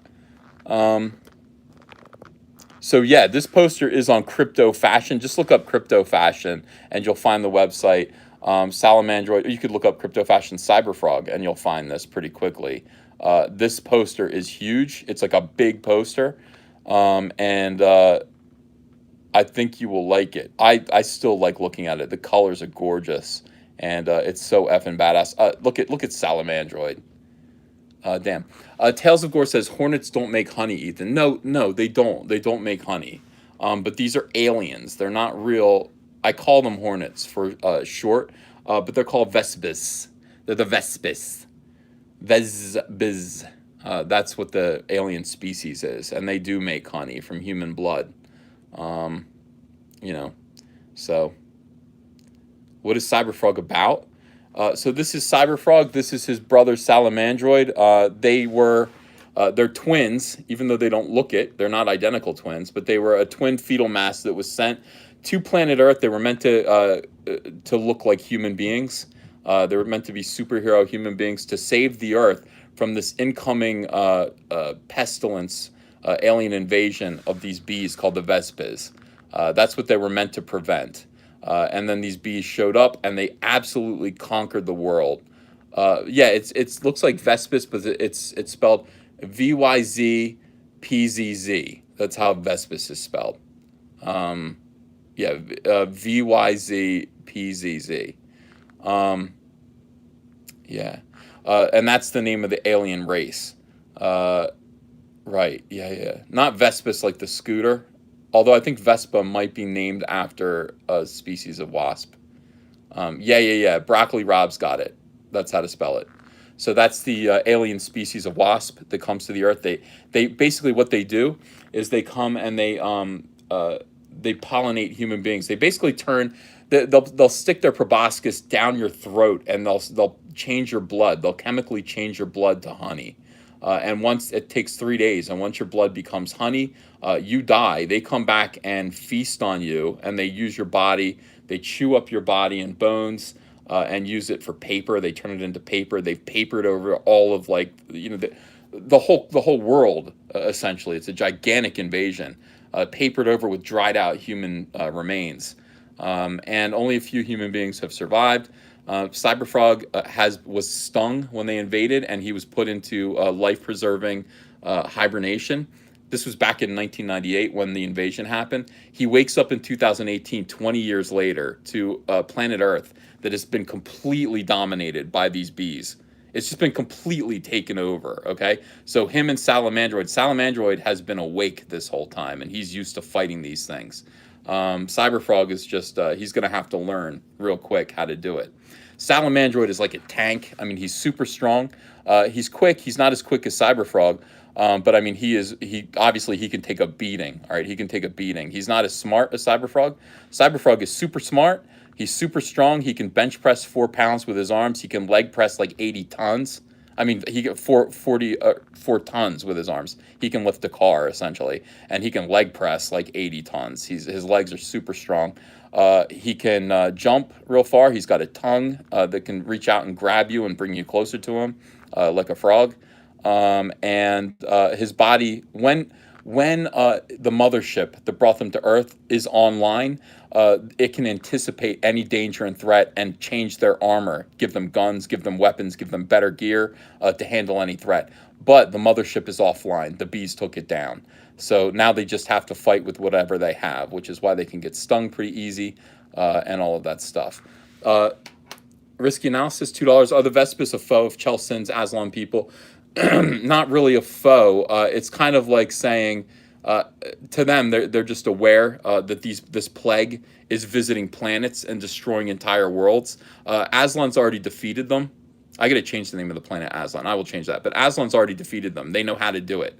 So they're sending these little shuttles with little fetal mass, energy masses, to all the different planets to make their own superheroes that can handle the Vespis when they invade. These things just go from planet to planet and take over. Just take over. So Cyberfrog and Salamandroid were the ship that was sent to Earth. Yeah, people. Cokeman says Salamandroid is better. Yeah, people like Salamandroid. He might get his own series if this works out. You know, if this is successful, I would do a Salamandroid series. I'd hire an artist. You know, this is the great thing about Comicsgate. You know, this is my Spider-Man. This is my Incredible Hulk.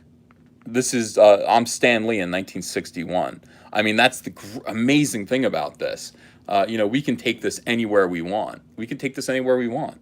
Gojirify, how much will the variant cover be? I was one of the backers of the first campaign. I would like to have it. It's going to be $25 signed. And that's it. That's it. There's going to be a $50 tier 2 that you can get the 1998 Ashcan if you didn't get it the first time. So you'll be able to do that. People are excited. I'm glad to see that. That's great. That gets me happy. Chaos Risen, thanks for $10. After Cyberfog closed, there's been constant requests for it. He represents everything we need, and you have to make sure everyone has a chance. Looking forward to your interview later this week. Thanks, Chaos Risen. Yeah, I've gotten nonstop requests. Like, why isn't it a store? Why is it down? Here's why. I do believe the way to make these comics collectible and valuable is to offer them for a limited period of time. 2 months is a long time, and the campaign ran for 2 months. But the problem with it is that we're growing. Comicsgate as a movement is growing so quickly that people are joining us now, and they're like, "What the hell? I didn't get it. I didn't know about Cyberfrog. Why can't I buy it? Because it's closed." I mean, it's it. You're gonna have to wait till Rainbow Brute, and then I think the great thing about it is just keeping it limited makes it so that there's more energy towards supporting it while it's available.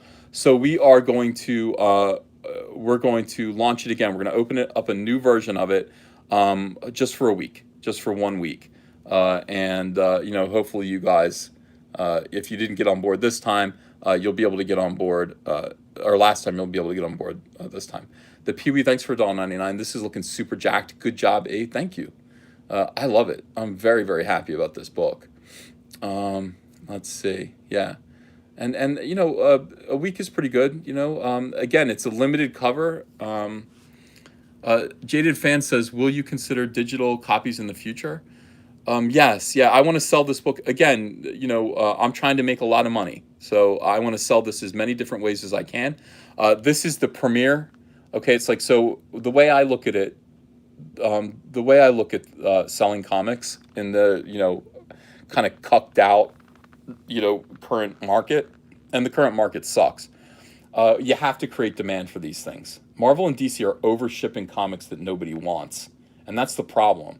They're over shipping comics that nobody wants. Sell through in comic shops is only at 40%. Right now, comic shop owners are getting stuck with 60% on average of the material that they pre-order.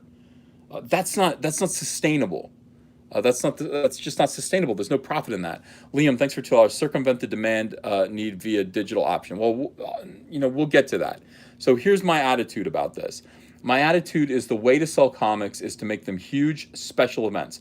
Pump it up, make it exciting, offer special versions that are autographed, so they're extra desirable. Everybody wants their comic book signed. They come to conventions. In order to get a comic book signed by me, you have to come to a convention and pay $25 to get in the door. You have to wait in line. You have to go through all this nonsense. You have to travel. Pain in the ass just to get your comic book signed.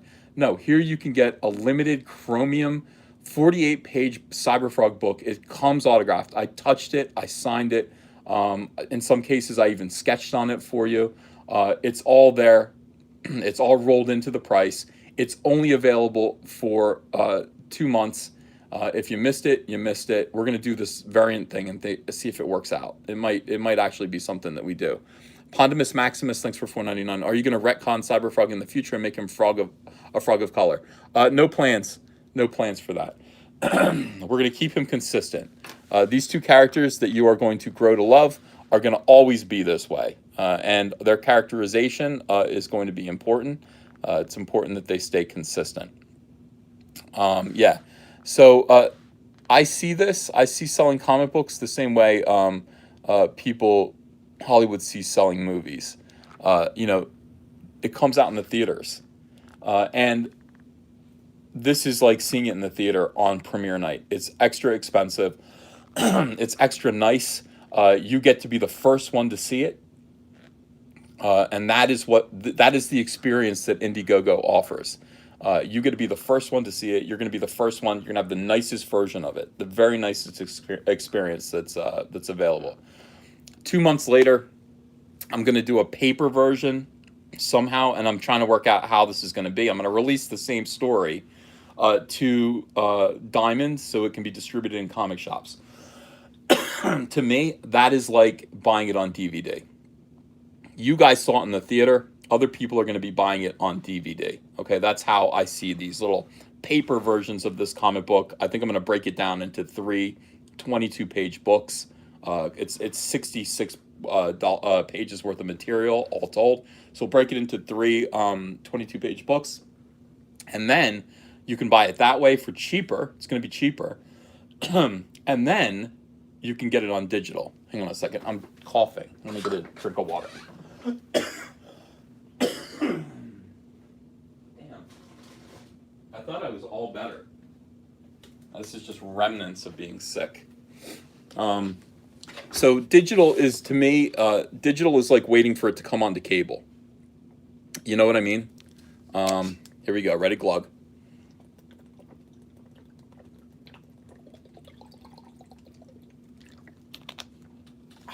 All right. Gluggity glug. Yeah. Is Ethan okay? I'm okay, Gavin. Don't worry. I'm just fine. I've just been. All I do is talk. My whole life is about talking now. It's fun. So that's how I see it. I see digital as it coming on basic cable. So you're going to pay the least amount for it. Okay. If you wait, you're going to pay the least amount for it, and you know, you'll still get the same story. So don't panic. You'll still be able to read Cyberfrog. You're going to read it later. And I think saving the digital until last makes the most sense to me, because it's the easiest way to pirate these comics. So you know, you can buy it digitally and then, you know, put it. It's like you're giving it away at that point. You know, only one person has to buy it. It's going to wind up on 4chan or something like that. So save that for last. Save that for last. Hail Caesar. Thank you so much. Appreciate that. People will rip it and put it on internet pirates day one. Of course they will.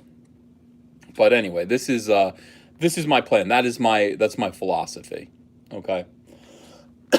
Yeah, I'm losing my voice now. Jabba the Cuck says Ethan was mad yesterday. I thought it was pretty funny. I was mad. I was pissed. I was like, you guys are ruining my show. You don't come on to Comic Artist Pro Secrets and bring your bad vibes. You don't do that. Liam, thanks for telling us your plan is the best plan. I think so. I'm going to see how it works. You know, everything has to be restructured. Comics are losing money, and it's because we're sticking to the same method, the same thought process that worked 50 years ago. You know, I mean, look, things are changing. Look at what sells, what actually works, and what people get excited about is the model that, say, you know, Harry Potter, the Twilight books, you know, the way those work. The stupid, what are those books where the kids hunt each other? God, that was a terrible movie. I saw that with my son. I was horrified. As an adult, watching children kill each other, murder each other is horrible. It's just absolutely horrible. I couldn't believe that was on the screen. But yeah, those books, that's how to do it. You put out like a big offering all at once, and then you put out another one. And the other one is the sequel, but you don't call it the sequel. You just say, this is Cyberfrog Wrecked Planet. That's all. And the third one comes out a little later. People anticipate it. It's a thick book that they can enjoy, and it's called Cyberfrog Grassroots. It just, you know, this is how to sell comics right now. Obviously, you look at what's working and you copy it. It's the same, you know, it's comics, and it's the same thing as books. Hunger Games. Oh, yeah, soy eating games. What is up with that? Horrible. Absolutely horrible. Yeah. Hunger pangs. So anyway, that is my thought process. If you want to, right now, you can go to Crypto Fashion, get a copy of the Cyberfrog and Salamandroid poster. It is awesome. It's big, and I think it'll look good on your wall. It's really, really nice colors by Kyle Ritter. Dig it. Thank you guys very much. I'm gonna go before I start coughing again. I get this little like itch in the back of my throat that's like, hey, your cold isn't completely gone yet. I hate that. I want my cold to be gone. Yeah. Any questions? Oh, did I get all the super chats? Let me just double check. Let me just make sure. I'll scroll all the way back. Double check.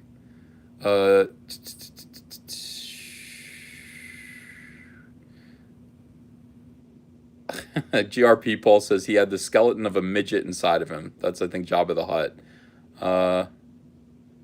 Yeah, that would be funny. and a lot of people who wanted to know about my computer. I have no idea, guys. I don't know. I don't know if it's important to me. I just don't know if it's important to me. But it was, I liked it when I saw it. This is why I buy things. Alex Munoz, $1.99. Andrea is a saint for dealing with all this work. She is. I went to the Best Buy, and I just saw this computer and said, I like this computer. That's the one that I want. I don't know anything about it. Maybe it'll turn out to not be great, in which case I'll replace it. I'm quick to replace things as I learn about them. So, we'll see. Klein Dropper, thanks for $2. When does it reopen again? Wednesday. This Wednesday, the 29th, is when the campaign opens.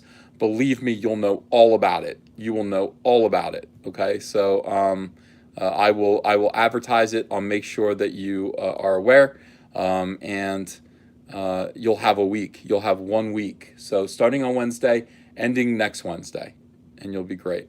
Okay. Yeah, I don't think I can sing. I sang earlier. I sang to open the show, but it sucked. Like my voice just wasn't there yet. Let's see. Is there any chance you would consider putting the Cyberfrog variant artwork on a postcard or something to give away as part of a tier on the future campaign? Yeah, sure. Where will your interview air? Says Brent. It'll air on the Andrew Klavan show on YouTube. It's a big deal. I mean, it's really good. It's if you're a Republican, Republicans are starting to notice me. I got a phone call from Ben Shapiro, and he was like, "I'm a big fan," and it was awesome, dude. It was just totally awesome. So all of the kind of Republicans in media are starting to be aware of Comicsgate. They're starting to be aware of me, and they want to do stuff with me. At first I was hesitant, but I think I got to do it. It's like they have big voices. The SJWs have big voices, big megaphones. They can do articles in Bleeding Cool bashing us. They can't be allowed to just say whatever they want to say about us. They can't. They can't be allowed to just run rampant and lie and make those lies the reality. This movement is something I'm proud of. I'm proud of Comicsgate. I'm proud of you guys. I'm proud of my peers who are a part of Comicsgate. I'm proud of Cyberfrog. I'm proud of this whole thing. This whole enterprise is great.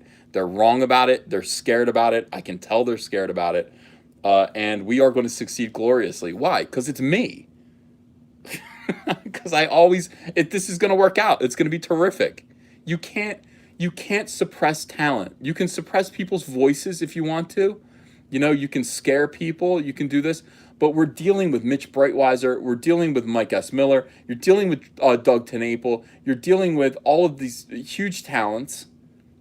You're dealing with me, mother effers. You can't. I am Ethan Van Sciver. I did Sinestro Corps War. I did Green Lantern Rebirth. I did Flash Rebirth. I did New X-Men with Grant Morrison. You can't. You guys, we're going to succeed. We're going to conquer. We're going to absolutely conquer. It's going to be amazing. They know this, and I'm proud of this, and they can say it's anti-woman, it's anti-gay, it's anti-people of color. That's not true. You're all in the audience. I love you all. I don't sit here I bash women a little bit. I bash women a little.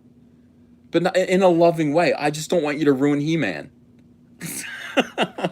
I just don't want the ladies to ruin Star Wars. That's all. That's all. I just don't want the ladies to ruin everything that men like that's specifically masculine. I think ladies are awesome, and I think they enjoy masculine things. I don't think they want masculine things to become weirdo feminized things. I don't think they want that. So I think that's fair. That is anti-soy. That is correct. Emotionally exhausted says, so is Don Tucci with us or what? Getting mixed signals. Look, I'm laying off of him. I'll tell you something. This is the thing about what we're doing here. And I told him this, but the reality of this is serious, man. It is serious. They come down. These guys are bullies. They're bullies. And they come down hard. And until you actually see it, hearing about it just sounds academic. You can look at what I've gone through from the outside in, and you can say, yeah, that looked like it was pretty bad, but I could probably do that. They're going to write bad articles about me, but I'm going to get $500,000. Yeah, I can do that. Well, no, you might not get $500,000, and your peers are going to turn on you, and some of these people that you thought were your friends are going to turn their backs on you. They're going to threaten you. They're going to do all these things to you. They're going to behave in weird ways that you're not going to understand. And if you're not prepared for that, if you are not prepared for that, you can't be Comicsgate. Now, I'm really happy because Kelsey's with us. Kelsey Shannon's with us, and like, uh, he had a quick little baptism by fire. He's an excellent artist, but he is fully on board with us now. Save my voice; it's getting craggy.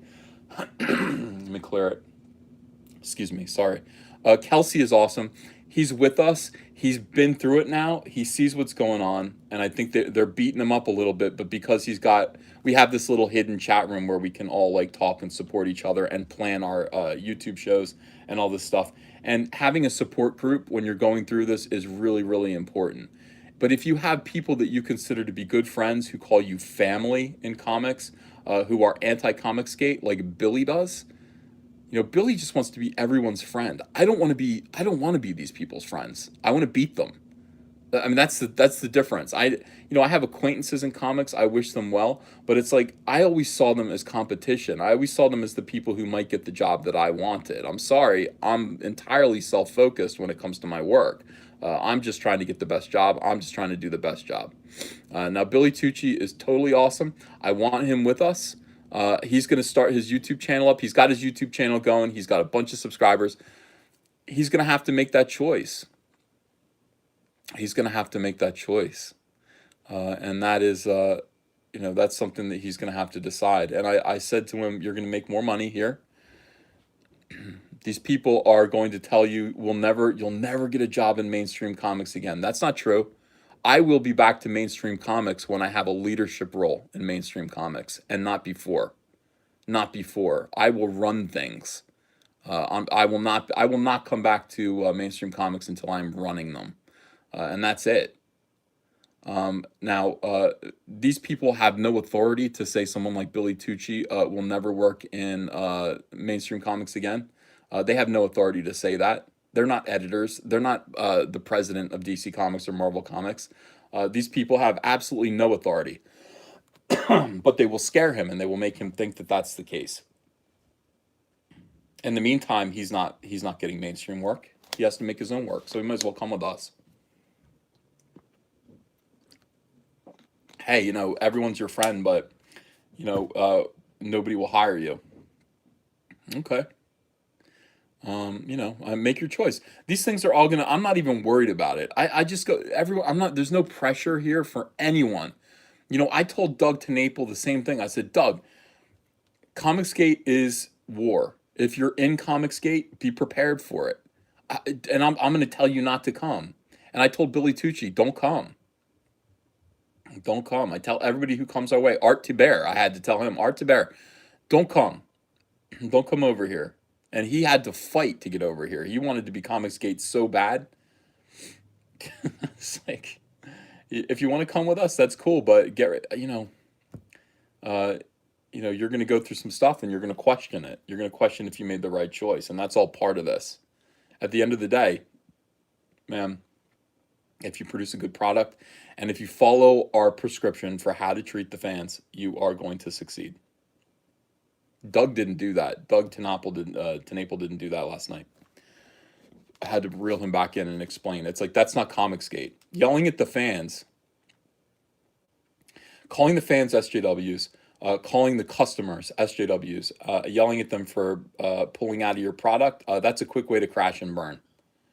If you blew it, if you messed up, if you offended people, come back and apologize. They are your customers. They are always right. Come back and apologize and ask them to please reconsider backing. That's the only way to talk to the fans, these people. They are your customers. Yelling at them, throwing a guilt trip on them. Nope, doesn't sell comics.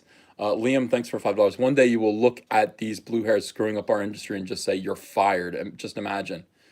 Well, I mean, this is the power that you guys are giving me. I can't do anything without you guys. I can't do anything without the support of Comicsgate. Nothing at all. But you guys are literally the wind beneath my wings. Hey, Rokabir Kumar, how you doing? Great to see you. Yeah. Missed last night's stream. What happened with Doug? Doug got angry because Doug had a problem. in another chat, in another live stream. He kind of turned some people off. Those customers reacted by pulling their funding from his book, gave him a $2,000 loss, and he lost his mind. He thought it was infuriating. And, gave everybody a lecture and pissed me off. And we had to have a talk afterwards.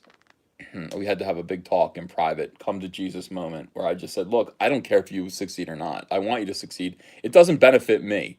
So you don't have to listen to me. And I think everybody who comes into these live streams to promote their comics understands I get nothing out of it.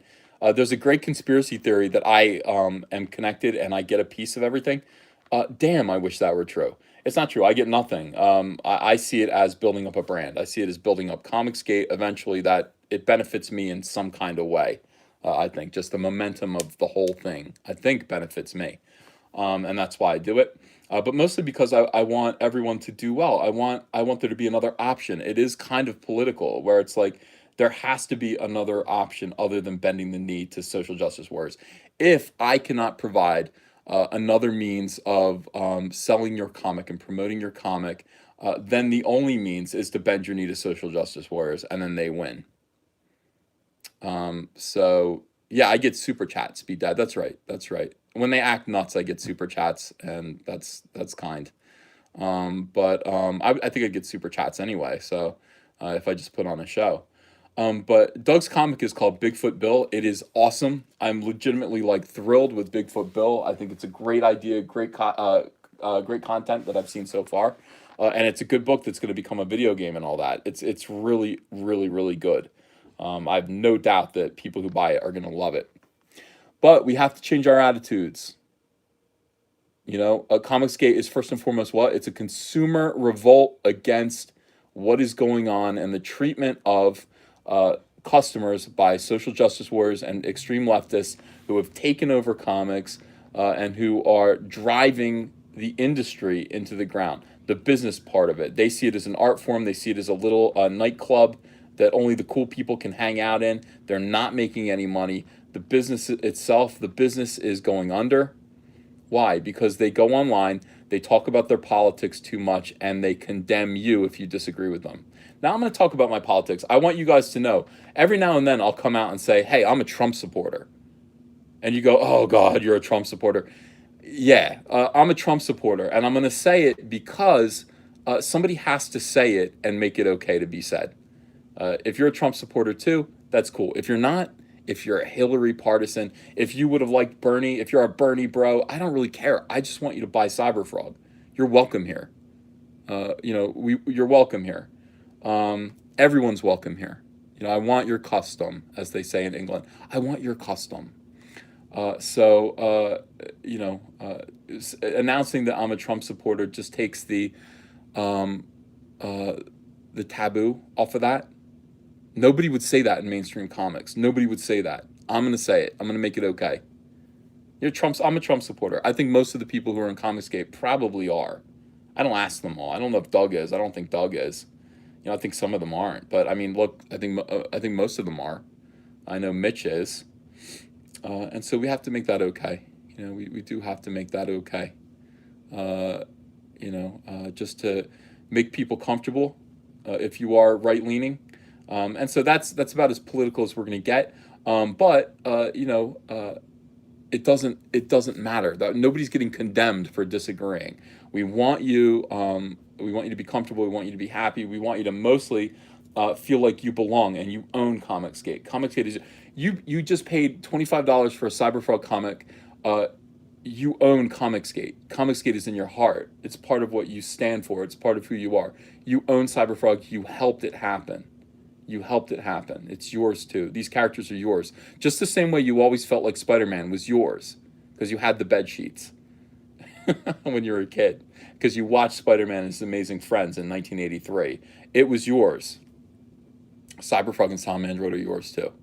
And that is totally awesome. So anyway, guys, want to let you know, I love you all. Appreciate you. If you haven't yet subscribed to this channel, please do subscribe. I don't say that often enough. I want you to subscribe, please. If you like this, if you enjoyed seeing, well, I mean, here's the thing. This is the old school kind of Comicsgate show. If you enjoyed this kind of a live stream, give me a thumbs up. Click the thumbs up and let me know that way. If not, click thumbs down. If you prefer having multiple people in here and doing big mashup live streams instead, you can go ahead and click that thumbs down and let me know that you prefer it the other way. But if you like these kind of old school Comic Artist Pro secrets, aim my iPhone at an iPad and just talk to you guys. If you like that still, click a thumbs up and I will give you more of that content. And we'll do everything. We'll do everything. So, Mark C, Cyberfrog bed sheets. Wow, wouldn't that be amazing? Wouldn't that be amazing? And we can do that. I think we can actually do that. I think we're going to get to the point where we can do Cyberfrog product. Oh, the chess set. I got a notification today. Do you guys know about the chess set? Oh my gosh. Hold on a second. Cyberfrog chess set coming. Blood Honey chess set. We're going to offer it to you piece by piece. And let me show you. Oh my God, I'm so excited about this. The guy called me today about it. Look at this. Look at this. This is the first piece. That's not great, the lighting on this. This is the first piece of Cyberfrog. There's going to be a base underneath this foot. We are going to do, let me see, there's another one here. Here he is from the front. This isn't quite finished yet. You can see they're like, oh, we're still working on his hands and his feet. This is a really tight, detailed sculpt. So the hands are just kind of indicated here, the arms. But they said they're going to send me more pictures later today. This was from a week ago. 4D chess, Luke Skywalker, 4D chess. So there's going to be a Cyberfrog piece. I'm going to offer the Salamandroid piece. They're the good side. They'll be the white side of the board, and then the black side of the board is going to be all the Hornets, including the Queen. And the board itself is going to, we're going to offer these pieces so that you can buy them as little sculptures if you want, or you can just keep collecting them. It's like every month or so we'll offer another 2 pieces until you have the whole set. Price, I don't know yet. I don't know the price point yet. We're working it out. But I mean, I'm absolutely in love with this. It looks just like Cyberfrog. It is great. Super, super detailed. You can see they've got a little stick in him. That's how they're sculpting him. And they send me photos and update me every now and then. I don't know who the pawns are going to be. I think the pawns will be humans. I think the pawns will be just people. I'm not sure. It won't be $300. I'm thinking $20 tops. $20. Make bigger. Oh, you mean make? Well, I mean, it could happen. We could just make statues of that. But yeah, this chess piece, and they're gonna make Salamandroid too. Will be is it gonna be painted? No, I don't think so. I think they're gonna be white or silver or something like that. I'll let you know. I will let you know. I'll get the price. But this is just a preview of this, okay? So you're going to get these piece by piece. You can buy the ones that you want, or you can buy them all. And then once you have them all, we're going to offer the chessboard. And the chessboard, the squares are going to look like beehive